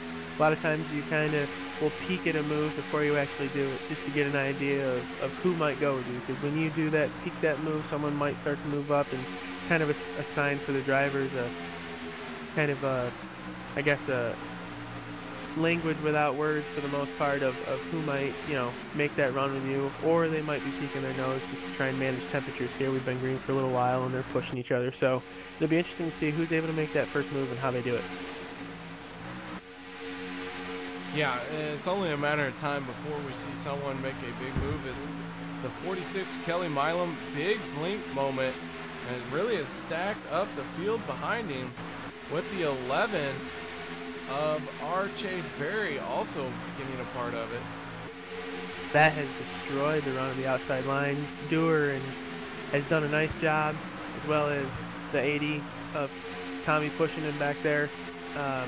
They've done a nice job of being able to hold their own with only themselves for the most part, but it's actually very impressive how well they've been able to hold down on the outside line, as that outside line has lost all of their help. So big mix up here, and Kelly Milam still having some issues. Tommy Gossett still all over the back bumper of Shawn Dewar. Tommy's looking to try and make it 3 wide to get a pass in. He keeps trying to stick his nose down in between the old school motorsports teammates, but so far that door has just not been open wide enough for him to get through. Yeah, and it's interesting too, because you think that the outside line just keeps getting these runs, they keep getting all this momentum, they're able to materialize it fast, and they're able to make runs. We've seen guys go to the outside, make the pass for the lead, and then they slide down to the inside, and you wonder, why would a driver want to head down to the inside? And you're seeing it right now. The inside is probably, if you're the inside leader, one of the most consistent lines you can be in. You're going to have to fight off guys that get good runs on the outside lane, but there's a lot more potential for the outside line to disorganize or have moments like we've seen, and you can be a guy like Cody Eldred who's able to hold the lead very strongly and lead all these laps so far that he's done. 95 machine of Jordan Wright started 23rd, right now scored in 5th. He's the 3rd car on the outside line. That green and white and red, white, and blue flag on that thing. So quite the colors that 95 has. But right now, he's made a great charge to the front, looking to hold out here towards the end. We got about 30 laps left in this race, and here he is starting to find a way to the front. And don't count out some of these guys back here in the mid portion of this pack. Don't count out the number 7 of Joshua Milan. Don't count out guys like the 18 of Ben Peterson. They're in the middle of this pack, but we're at Super Speedway racing. Anything can happen, and these guys are all in this main pack. Oh, the 93's been turned. He's been turned, and it's gone down below the yellow line. We're still green. It looks like the 38 of Dewar might have tagged the outside wall there going into the corner. A big moment for him. He was way wide, it looked like, and he's lost quite a few spots. He's lost the advantage of being the first car on the outside line, but he's been able to get back going, stay in the throttle, keep that car up to speed, and rebound really quickly here. He'll be the 2nd car on the outside line, and they've already got a run going. As we're watching the replay of the 93 here as he spins, but we're watching it come down the backstretch. Gets a little bump from the 55 and then gets hooked. And it looked like the 55 was actually starting to go through the 93. So don't know if maybe a little bit of a connection issue with the 55 of Donald Bell or the 93 of Isaiah. But either way, very, very strange situation there. A little bit of net code or anti-net code as those two cars were actually passing through each other. And meanwhile, back up front, still smooth as silk, Cody Eldred in that 14 continues to lead. He's got a challenge from the number 80 of Tommy Gossett on the outside line. He's looking to try and take the lead here and get a good push from Shawn Dewar in that number 38 machine. So Tommy in that 80 has managed to get around. He is the lead car on the outside lane now. The 14 machine of Cody Eldred still hanging tough on that inside line with some help from the 7 of Josh Milam now. The 55 of Donald Bell, 3rd car inside line. These guys really kind of starting to wiggle around right here. Close moment right there through the tri-oval. And just as we mentioned previously, don't look now, but here comes the number 18 of Ben Peterson, who is peeking his way up into the top 5 or close to it. He's the 3rd car in the outside line, and with a good push from the outside line and some momentum gain, he'll re-enter the top 5. Peterson in that 18 machine making some great moves. He was an early leader. Now he's trying to get back to the front. You see the 3 of Robert Payne also able to recover from his incident that he had not too many laps ago, using a fast repair and getting back out there. Now he is sitting in 9th place, running that outside line, and that car's still looking pretty good for what it's gone through. Absolutely. A couple more guys to keep an eye on as this race continues to count down with a quarter of the race left to go. 55, who has slowly but surely and very consistently worked his way to the front of this pack. He has worked his way from the back to mid-pack throughout the course of the night. He's now running in your top 5 or close to it. He's actually currently 6th as we speak. Once the scoring tables have updated, he's your 3rd car in your inside line. Another one behind him is the number 95 here of Jordan Wright. He has showed signs of getting close to the front throughout the course of the night, and he is really coming on strong towards the end of this thing. So there's a couple more guys to keep an eye out. We've got a wreck behind him now. Yellow flag is out. Yellow is flown. Cars are spinning. Looks like several cars involved. Once again, we got the 44 of Lucas Graham. Big old plume of black smoke coming out of that thing. Another guy involved, your 2nd place points contender, the number 28 of Derek Conley, unfortunately involved. This is at least his second incident of the night that we have seen him involved in. He gets it rolling again. It looks like the 62 is also involved in a wreck, and as well as Ernie Williams Jr., who has pulled the tow truck, or has called for the tow truck, and he is now on pit road.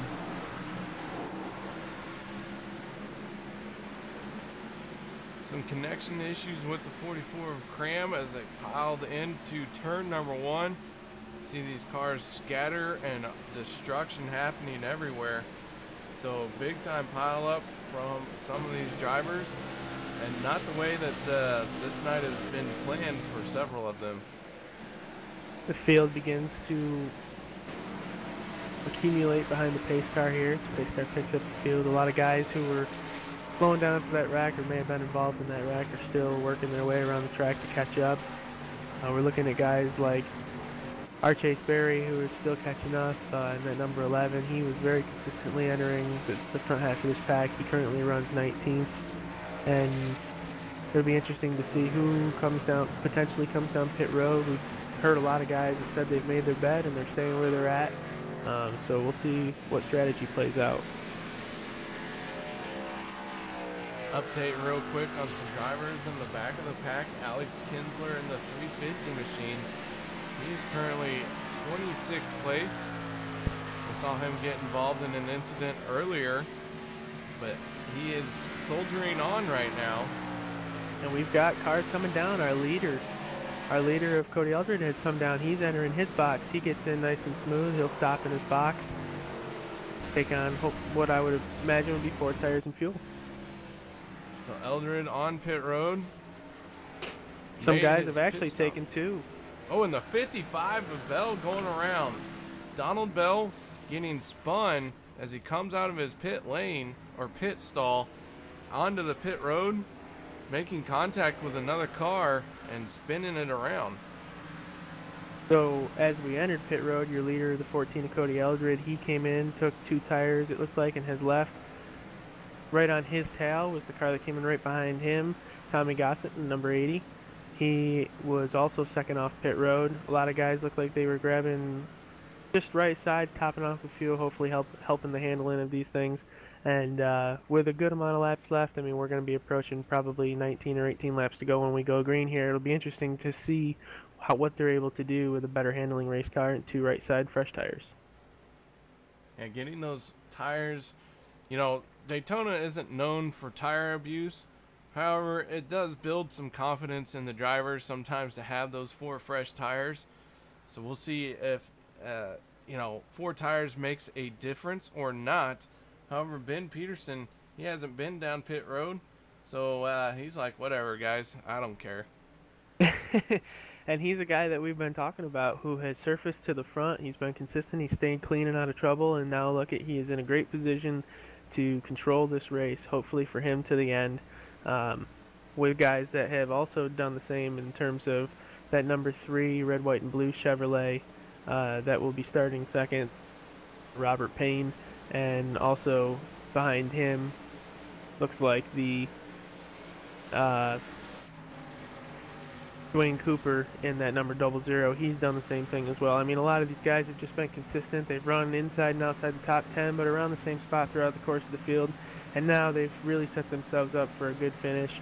Hopefully they have the fuel they need, the tires that they need, and they are really looking to set themselves up for a win here at Daytona. All right, well, while we have a chance, we're going to step away for a moment. Guys, we'll be right back after this.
Welcome back, ladies and gentlemen, as the pace car is getting ready to peel off here for Daytona and the OP Racing Superspeedway Series.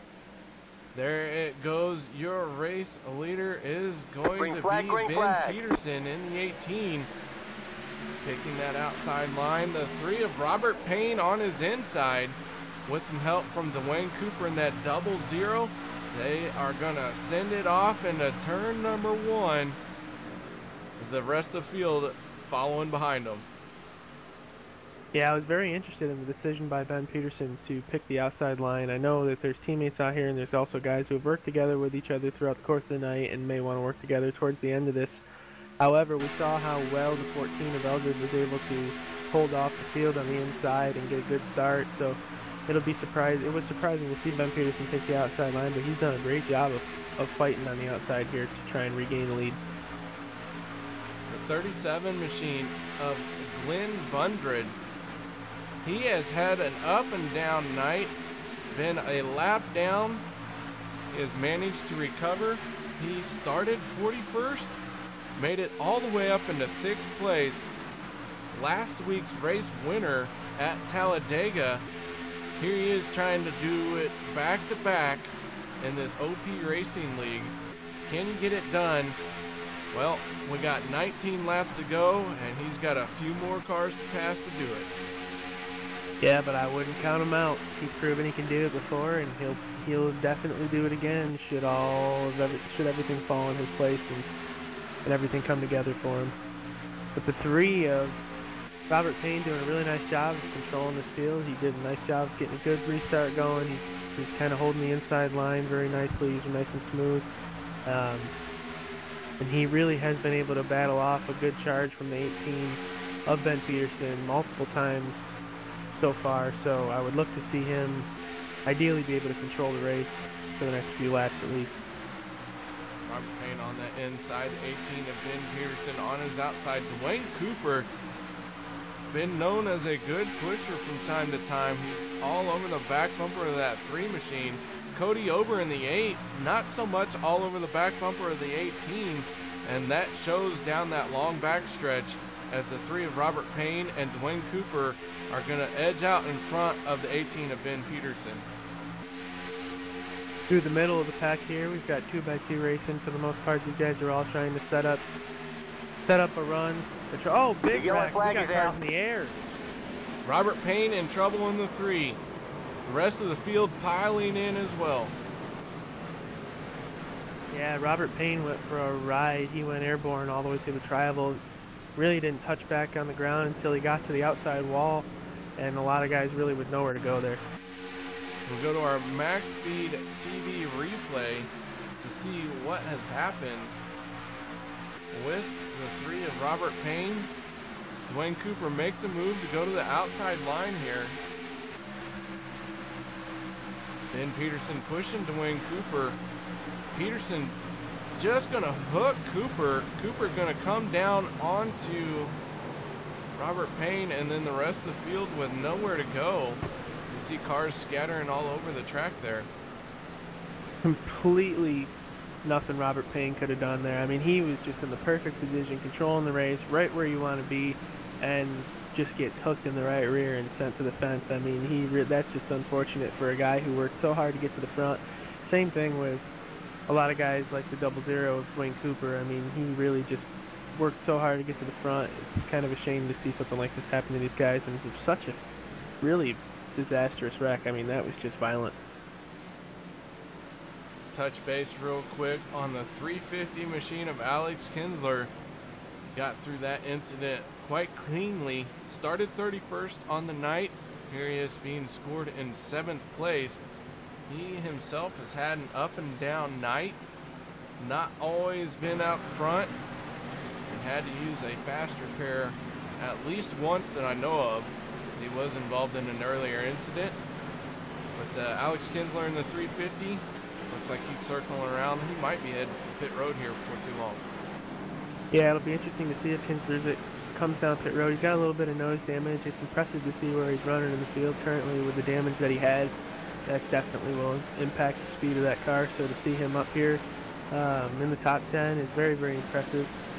He will actually stay out, it appears, and continue on the racing surface. So Kinsler really looking to push that car to its limits regardless of the damage that he has, and just use some talent and ability that he has within that race car to do so.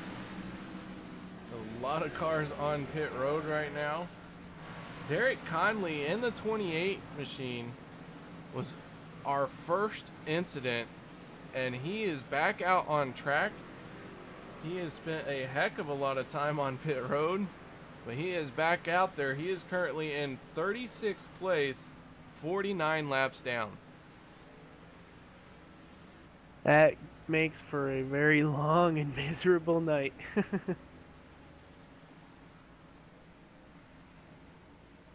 So as we see, we're making our way through this yellow flag session here. We're making our way through, working our way back to be able to get back under green. The 88 of Darren Clement is your lucky dog. He has passed the field, and he will make his way around to at least gain one more lap. We're looking out the back bumper of Scott Bellum, our race leader. You see the Ford Mustang that is driven by somebody named Glen, I can't recall his name. It doesn't matter anyways. He won last week. He's not Glen Bundren.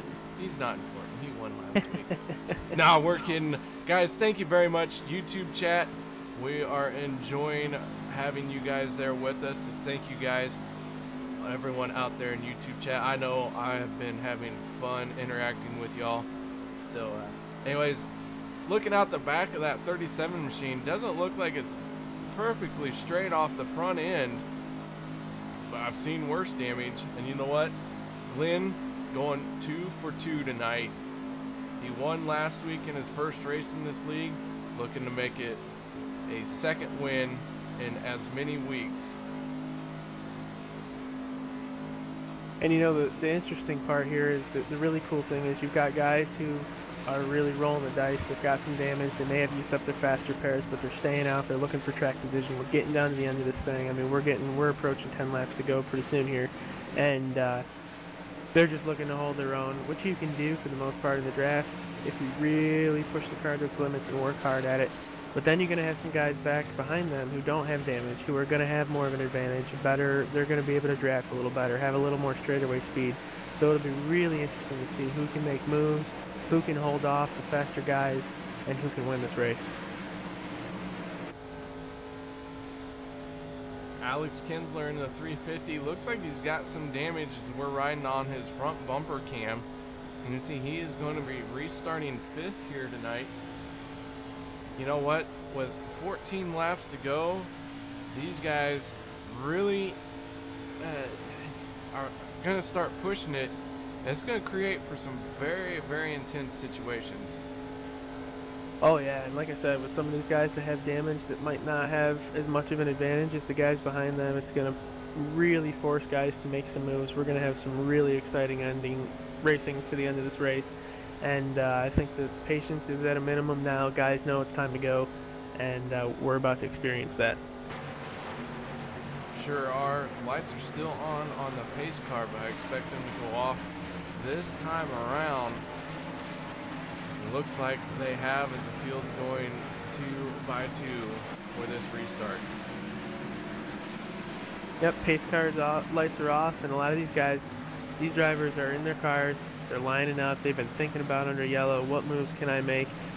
What can I do to try and win this race? They're trying to predict what other guys might do. They're trying to predict. I mean, they race with these guys week in and week out. They know their tendencies, and they're trying to predict what's going to happen so that they can line themselves up for the right moves with the right pushes to get this win done.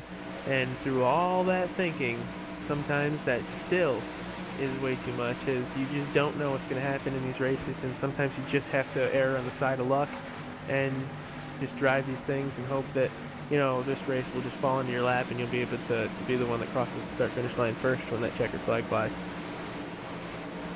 It's always exciting to be the first one across the start-finish line when the checkered flag flies. I've been in races where even just finishing in 5th place or 10th place felt like a huge victory just from the sheer battle it took to get there.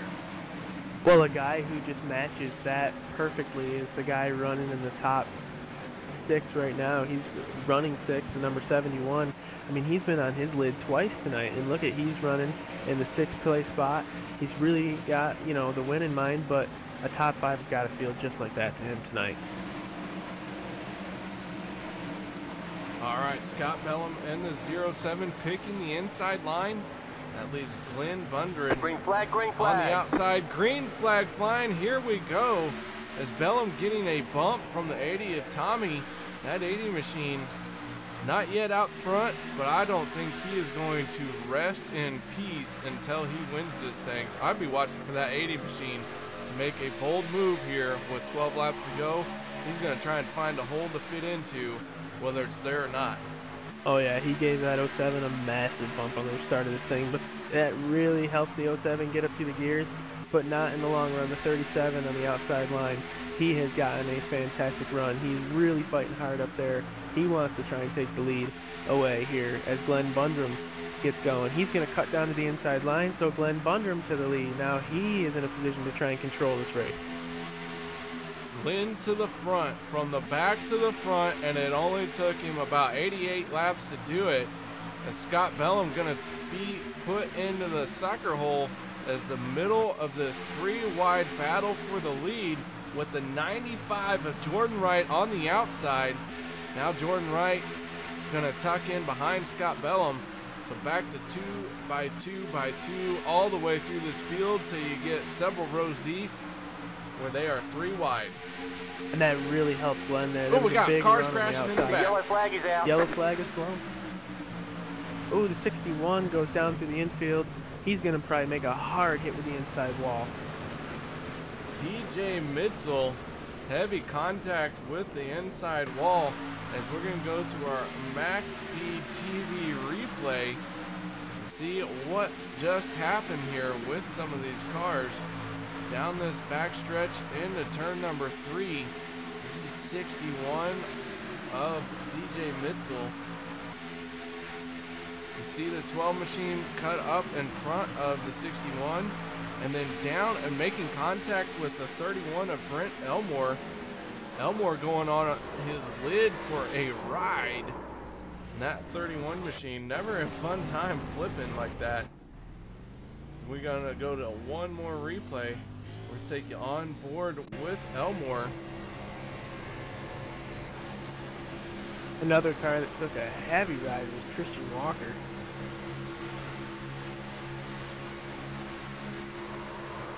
See Brent Elmore get turned. He's gonna flip this thing over as we're on our gyro cam.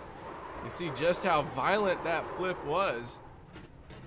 Yeah, he was smoking and blowing up towards the end of that thing, and like I said, even more unfortunate, Tristan Walker, who was a strong force to be reckoned with early in this race, got hooked trying to make it through the wreck and get back out onto the racetrack. He got turned to the outside fence and flipped way high in the sky. He was turtled on his roof for a while and had to call a tow truck to get off the surface. So back to live we go with the 37 of Glen Bundren out front.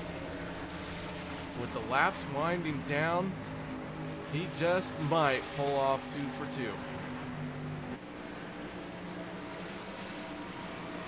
There's definitely no other objective for Glen than that tonight, but what a performance either way that he's been able to put on. What a way to get the lead. Great battle on his behalf.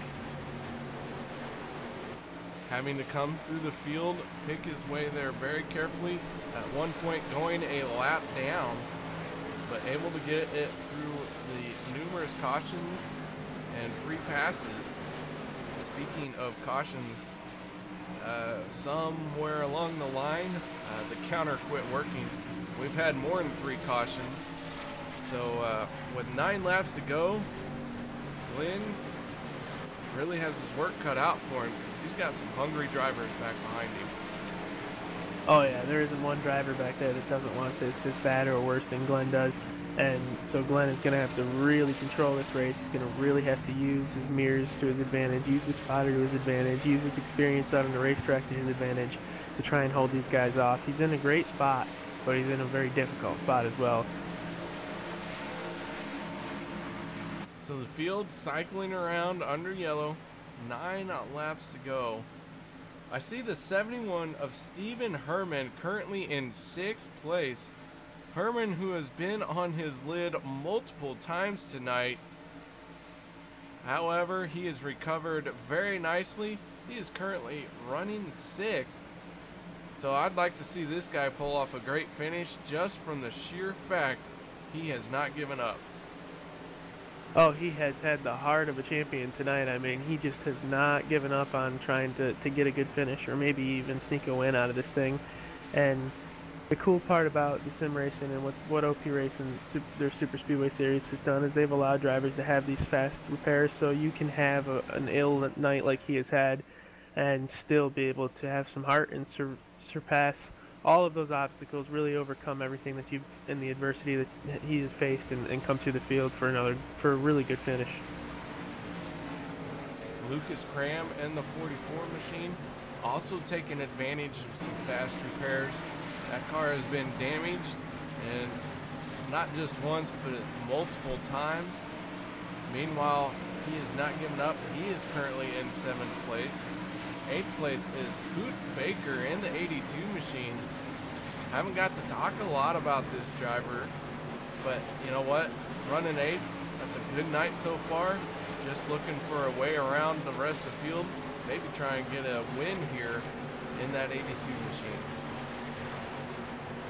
Guys who are really starting to rise back to the occasion, guys who have had some issues tonight, guys like the 44 of Lucas Cram. He is starting to make his way back up towards the front of this field. 71 we've mentioned already on multiple occasions is Stephen Herman and his adversity that he's surpassed. You've got guys like Alex Kinsler ahead of him who have damage, who have obviously had to overcome some adversity but have overcome it. They're running P5 in terms of Alex at least, and he is looking to hopefully sneak into a really nice finish tonight. And you've also got guys who've been super consistent in front of him, like the 80 of Tommy Gossett, and behind him the number 95 Jordan Wright. He's been absolutely consistent tonight all the way throughout the course of this race. Worked his way up to the front as best he could. He's been consistent in the higher top 5s all night long. Now he sits running nice in the top 5 and 4th position. I wouldn't count him out as we get the 1 to go. For this restart, our restart row will be brought up by Glen Bundren and Scott Bellum for row number 1. Row number 2 will be Tommy Gossett and Jordan Wright.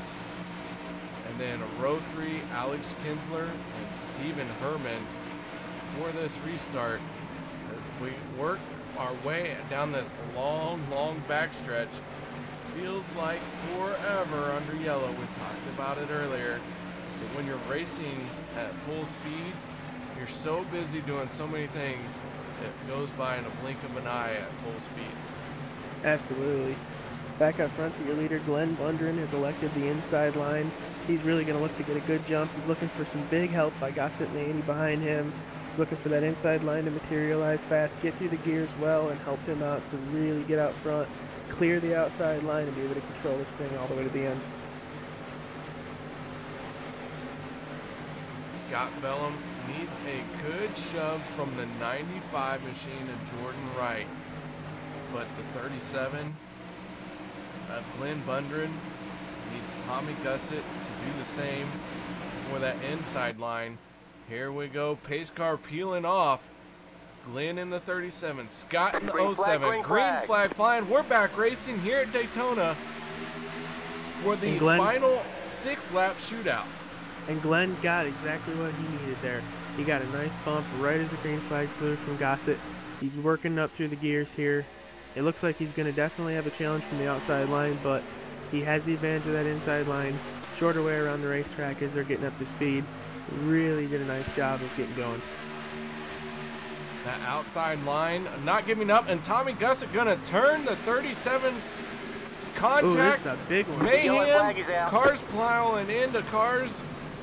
Yellow flag coming out. We've got guys that have been all up front all night long that were just a part of that one. A lot of fast cars torn up as the leaders got turned. Looked like the 80 of Tommy Gossett got into the back of Glen Bundren. That is what started it. We're going to go to our MaxSpeedTV replay and see what happened here. Yeah, that's just another one of those super speedway type things. That's guys that really are holding nothing back anymore and getting to the end of this thing and just kind of got into them there. Looked like the 80 tried to fit into a hole that wasn't fully there. See cars spinning all over the track. Gonna back this up one more time.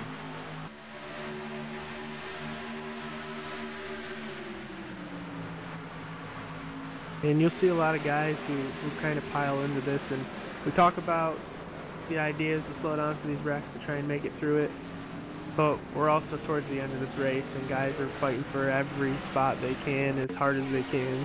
There's not many more laps to try and make up spots, and unfortunately sometimes that lends to more guys kind of getting collected in these things and kind of driving in direction and getting caught up in it, and that was partially a big impact on what we saw in that one. That was a big wreck. Quite the wreck indeed, as it has taken out several front runners.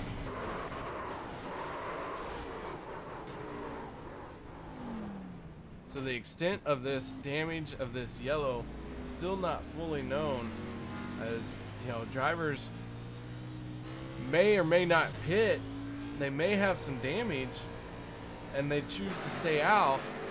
So it's going to be interesting to see how this shakes down as the field forming up behind the yellow, behind the pace car here under yellow.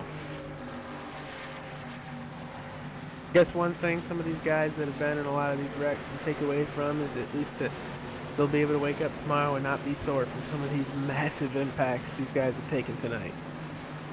Oh yeah, I've often explained to people, yeah, I enjoy sim racing. The chances of getting hurt versus real racing are really slim. The only thing is if I get stuck in my rig and fall out and impale myself on all of my attachments I have for this thing. And we talk about a lot of times guys really spend a lot of money on their rig and get really nice stuff and equipment for them, but at that rate you're still not spending the amount of money that would have been spent on wrecked race cars that we've seen tonight. So a lot of good still to take out of this. A lot of guys are probably really frustrated with some adversity they faced tonight, but for the most part I think we've seen a fantastic race and we're getting ready for hopefully a great finish. We might see a one-lap shootout for the finish. The 350 of Alex Kinsler keeping his head down, managing to get through a couple of accidents, using a fast repair at least once, maybe even twice. Now he is in second place, but I gotta tell you, he's got that 80 machine of Tommy Gossett that he has to deal with to get around to win this thing, and Tommy has shown he wants to win as bad as anyone.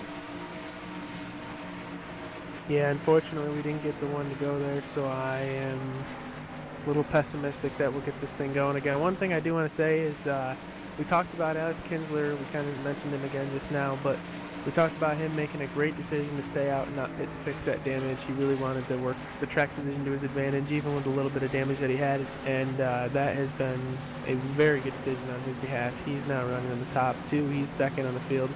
Another guy who's been very consistent all night. He led a lot of laps and has done a fantastic job working through wrecks and keeping himself up front is that 14 of Cody Eldred.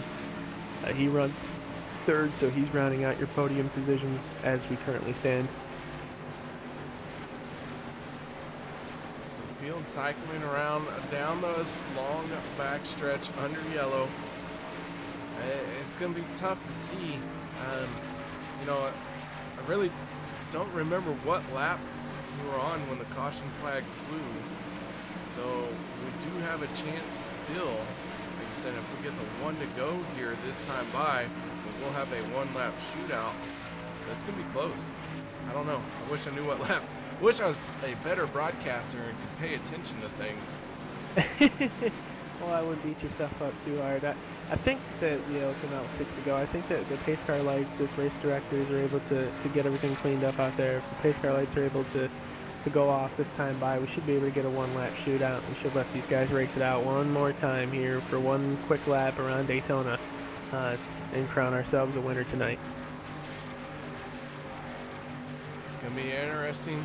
And you know what? As we come down with the pace car getting closer to the stripe, we see here, I'd like to see a 1-lap shootout, but if not, man, it's going to be an 80, the 80 of Tommy Gussett to the victory lane, and the lights have gone out on the pace car, so we're going to get our 1-lap shootout.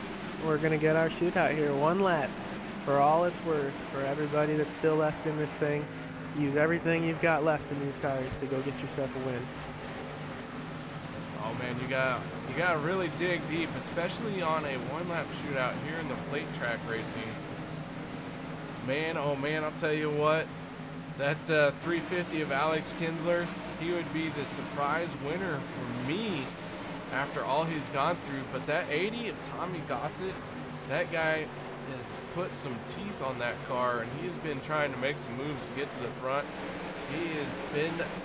He is now your race leader by pretty much sheer wheel power from that guy. And how about the 71 of Stephen Herman? I mean, he has had the most adversity of anybody for the most part that I've seen tonight. He's on his lid twice. He's been caught up in everything there is to be caught up in. He still, it even looks like, might have a little bit of damage on that car, but he is running in the top 5, your 5th place car, with a big shot to win this thing. All right, so the field coming around. Looks like a lot of anxious drivers. Scott Bellin in that 07 was a race leader at one point. Heavy damage on that car. He's going to stick it out for that 1-lap shootout. It's be interesting to see how that plays out for him. And also, here we go. Pace car peeling off for the final time. We'll get the green flag and the white flag as Alex Kinsler in the 350 slowed the field up there as he didn't quite get going. Everyone piling in. Big time crash right at the white flag. Big wreck. It'll be interesting to see how these guys are able to make it around. We've got a 3-car breakaway for the win here. Green flag still underway as we took the white, so they'll let this thing go out. Cody Eldred in a good spot to try and maybe pull a slingshot. If Kinsler can get up here and mix things up, this will make it even more interesting. The 350 of Alex Kinsler could be the deciding vote if he can get to the back bumper. If these cars separate as they go down the backstretch into turn number 3, final time with the checkered flag in hand. Tommy in the 80 gonna make a block. Gonna shove the 14 into the wall. Here comes Tommy Kinsler. blocking right in the middle of the corner. Now he's gonna block the 350 of Alex Kinsler. And Tommy Gossett looks to be your winner as he crosses the line in that 80 machine. So the 80 able to use his mirrors to his advantage. He's able to drive that thing all the way around the racetrack for a 1 last lap, hold everybody off, and take the win. Did what he needed to do to get to the victory lane. Putting a block on the 14 of Cody Eldred in the middle of the corner with a big old pile up on the restart as they came to take the green and white flag. What an interesting race, interesting finish. Your race winner is going to be the 80 machine. And a fantastic run by the rest of the guys up here in the top 3. I mean, Alex Kinsler, with the damage that he had to come off second, I mean, that was just some serious heart and some dig down deep type racing for him. All right, guys, we're going to step away for a moment while we set up our post-race show. We're going to watch the number 80 at Tommy Gossett burn it down.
Welcome back, guys, to our post-race show as we are watching Tommy Gossett burn it down. But we're going to start with our third place finisher, Cody Eldred. Shawn Cool, take it away. Yeah, I'm down here with Cody Eldred from the number 14 car. Cody, you led a whole bunch of laps on one of the longer green flag runs that we had tonight. You were able to control the field, did a nice job of consistently keeping that thing up front. Kind of take me through your race and how it lent yourself to a nice third place finish tonight. The main plan was to keep it clean. I only had 4 X's and used one of my fast repairs, which helped. I was able to get through most of the wrecks. I got in one. But overall, this race was fun when we were up front. Going through the field was fun. At first, the plan was to hang back, and then we had the chance to get up front. So. Now, how hard is it when you're out front and you're leading those laps? You're on that inside line, you're running the yellow line, trying to be smooth and work the draft, work the guys behind you that are helping you that help push you. How hard is it to hold off that charging outside line as it keeps to gain momentum and come in and back and forth and keep challenging you? Basically, that's the trust with the guy behind you. Fortunately, Isaiah Dupree, who I've raced with before, was pushing me, so he was doing a good job of that. And I tried my best to keep it on the yellow line and just keep her straight. Well, it was a pleasure to help call this race tonight and watch you guys out there running. Is there anybody that you have to thank? Oh yeah, my team, Old Schools Motorsports. They paint cars on iRacing. They're #1 liked on trading paints. You want a custom paint no one else will ever have, hit them up on Facebook. Alrighty, that's your third place finisher of Cody Eldred in the number 14. I'm going to make my way down here also to the number 350 of Alex Kienzler, who overcame lots of adversity tonight to finish second. Alex, take me through your race as well. Take me through what it took to get the second place finish. I noticed that you had a little damage still on the front. We kind of commented on it up in the booth. Obviously, you had to overcome a lot of adversity, so take me through that and take me through what it feels for you to finish second tonight. Oh boy, I tell you what, it was, I didn't think I was going to get up here. Hit the wall in qualifying, sent me back quite a ways, and just kept getting tangled up in all the mess. But somehow ended up here, skated through, and I'll take the second place. Well, absolutely. For you as well, is there any sponsors or anybody you'd like to thank? Anybody that makes this thing go around for you? Yeah, Ford Entertainment Group, Randy's Wraps. They're both pretty good sponsors. Everybody needs to go check them out. Well, congratulations again on a fantastic second place finish. Great heart, great job overcoming adversity tonight. Hopefully we'll get to talk to you again in the future. Yeah, 10-4, thanks a lot. Alright, now I'll pass it down to our one and only KR Stolfus, who is with your race winner. I have caught up with our race winner, and that is Tommy Gossett. Mr. Tommy, first of all, how do you say your last name? Gossett. Gossett. That's how we were saying it for like at least 90% of the time. So congratulations. You won tonight's event out here at Daytona. Had to make some very bold moves to make it happen. Managed to hold on to it. So tell us about that last lap shootout. Well, before that, I just want to apologize to the 37 for the previous caution. I was trying to make a hole, and it really wasn't there. I kind of came down, and he came up. So firstly, I want to apologize for that. But on that last lap, I knew I had to be really aggressive, and I saw the rest of the field flipping in my mirror. So I knew there was a 3-car shootout. I knew the 14 was backing up to the 310. So I kind of backed up with him, and I blocked his run, and he kept going higher, and I just kept following him up, and then I darted back down to the bottom, and that was basically everything how that last lap went, and just was able to hold on. Well, you managed to hold on to it. You managed to win the 100 laps here, 250 miles. You know, an interesting race to say. With all the cautions and the 2 stages, how does that affect your mental state coming into this thing? Well, I knew I was going to take it easy at the first start of it, but then I had damage in the first caution, so I just ran my own race. I made a really, really aggressive move in the middle of part of the race. I went from 10th to 18th in the span of 2 corners. I made a really, really hard charging move. So I just had to run the race as it came to me. I had a plan, but I didn't stick to it because the race panned out differently than I was expecting. Well, regardless of how you expected it, you end up in victory lane. The celebration has got to be epic for that. Picking up your first win here in the OP Racing Superspeedway Series. Man, sense of accomplishment there. How does that feel? Feels great, especially since it was my first start. All right, man. Well, congratulations. Any other sponsors, people you'd like to thank? Yes, firstly, I'd like to thank God for putting me in the position in my life where I can be able to afford iRacing to be able to do this in the first place. And then sponsor-wise, I want to thank Over the Top Paints and Designs. They make the best paint schemes you can ever find. Be sure you message them. They do really great work for a reasonable price. I want to thank Gamerborn, Boss Boxes, and Caribou Gaming Seats. All of them are wonderful sponsors of mine, and they all help me out a lot. So that's about it, and thank y'all so much for putting on the show for us. Well, you're welcome, man, and thank you for taking the time to talk to us. That's your race winner, Tommy Gossett, in the 80 machine, doing a great job winning out here tonight. Man, Shawn, I'll tell you what, spectacular race. Definitely had all of the draft pack action that you could hope for. Oh yeah, I don't think that we were lacking any action tonight. We definitely had some incidents and some wrecks. A lot of it was just super speedway style racing that that's just a product of this play style racing that we had so much fortune to be able to broadcast for tonight. I thought it was a very, very interesting and entertaining race. I thought we had a little bit of strategy play out on who stayed out and when and who came down pit road and why. A lot of guys made their way from the back to the front, front to the back, and a lot of guys overcame a lot of adversity. So fantastic job tonight for a lot of these drivers. Sure was. Speaking of, let's go through our results. Tommy Gossett, your race winner. Alex Kinsler finishing second. Cody Eldred third. Fourth place, Hoot Baker. Fifth place goes to Kelly Milam. Sixth, R. Chase Berry. Darren Clement seventh. Eighth place, Cody Ober. Ninth, Jordan Wright. 10th, Steve Thomas. 11th place will be Dwayne Cooper. Sean Dewar will end up 12th. Joshua Durham 13th. 14th, Brent Elmore. 15th, Glen Bundren. 16th will be Isaiah Dupree. 17th will be Ben Peterson. 18th, Greg Adams Jr. Scott Bellum will be 19th. And 20th place will be Les Levy. 21st will be Stephen Herman. Donald Bell 22nd, 23rd Joshua Milam, DJ Mitchell ending up 24th, and 25th place will be Aspen Belvin. 26th place is going to be Lucas Cram. 27th, Brandon Beckrow. Travis Elliott will be 28th. 29th, Tristan Walker. And 30th will be Robert Payne.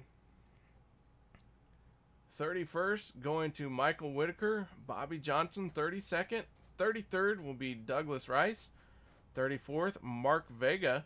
And 35th, Ronald McManus. 37th will be Richard Fletcher.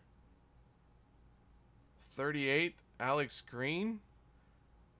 Wow, it's all messed up. 39th, Rick Greenaway.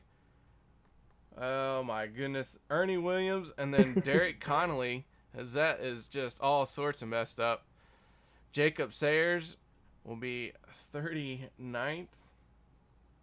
Derek Conley getting 40th, as it's just gone all the crap in my timing and scoring, and I apologize. So quite the race. Jake Clarkson ending up 42nd on the field here tonight, along with John Larson. So quite the race. Guys, thank you very much for joining me here tonight. My name is KR Stolfus. A very big shout out and thank you to Shawn Cool for joining me tonight. Don't forget, guys, all of our sponsors links are down below for tonight's broadcast, which include Walls Beard Co., Colby's Eye Paints, the Ohio IndyCar League, SimSpeedShop.com, iBog, and the Hershey Design Company. So guys, thank you very much for joining me. Shawn Cool, we'll be talking about you tomorrow, but this time you'll be behind the wheel. Yeah, it should be exciting. I'll be running around Chicagoland in one of these NASCAR Xfinity cars for the Hershey Design Series, and very excited. I'm excited to get to the racetrack and get it underway tomorrow night. All right, so until then, that is the RFC Hershey Design Series. That kicks off Tuesday, July 3rd, right around 8 p.m. Central. Guys, I hope you'll join me for that. Until then, y'all have a good night, and thank you for joining me.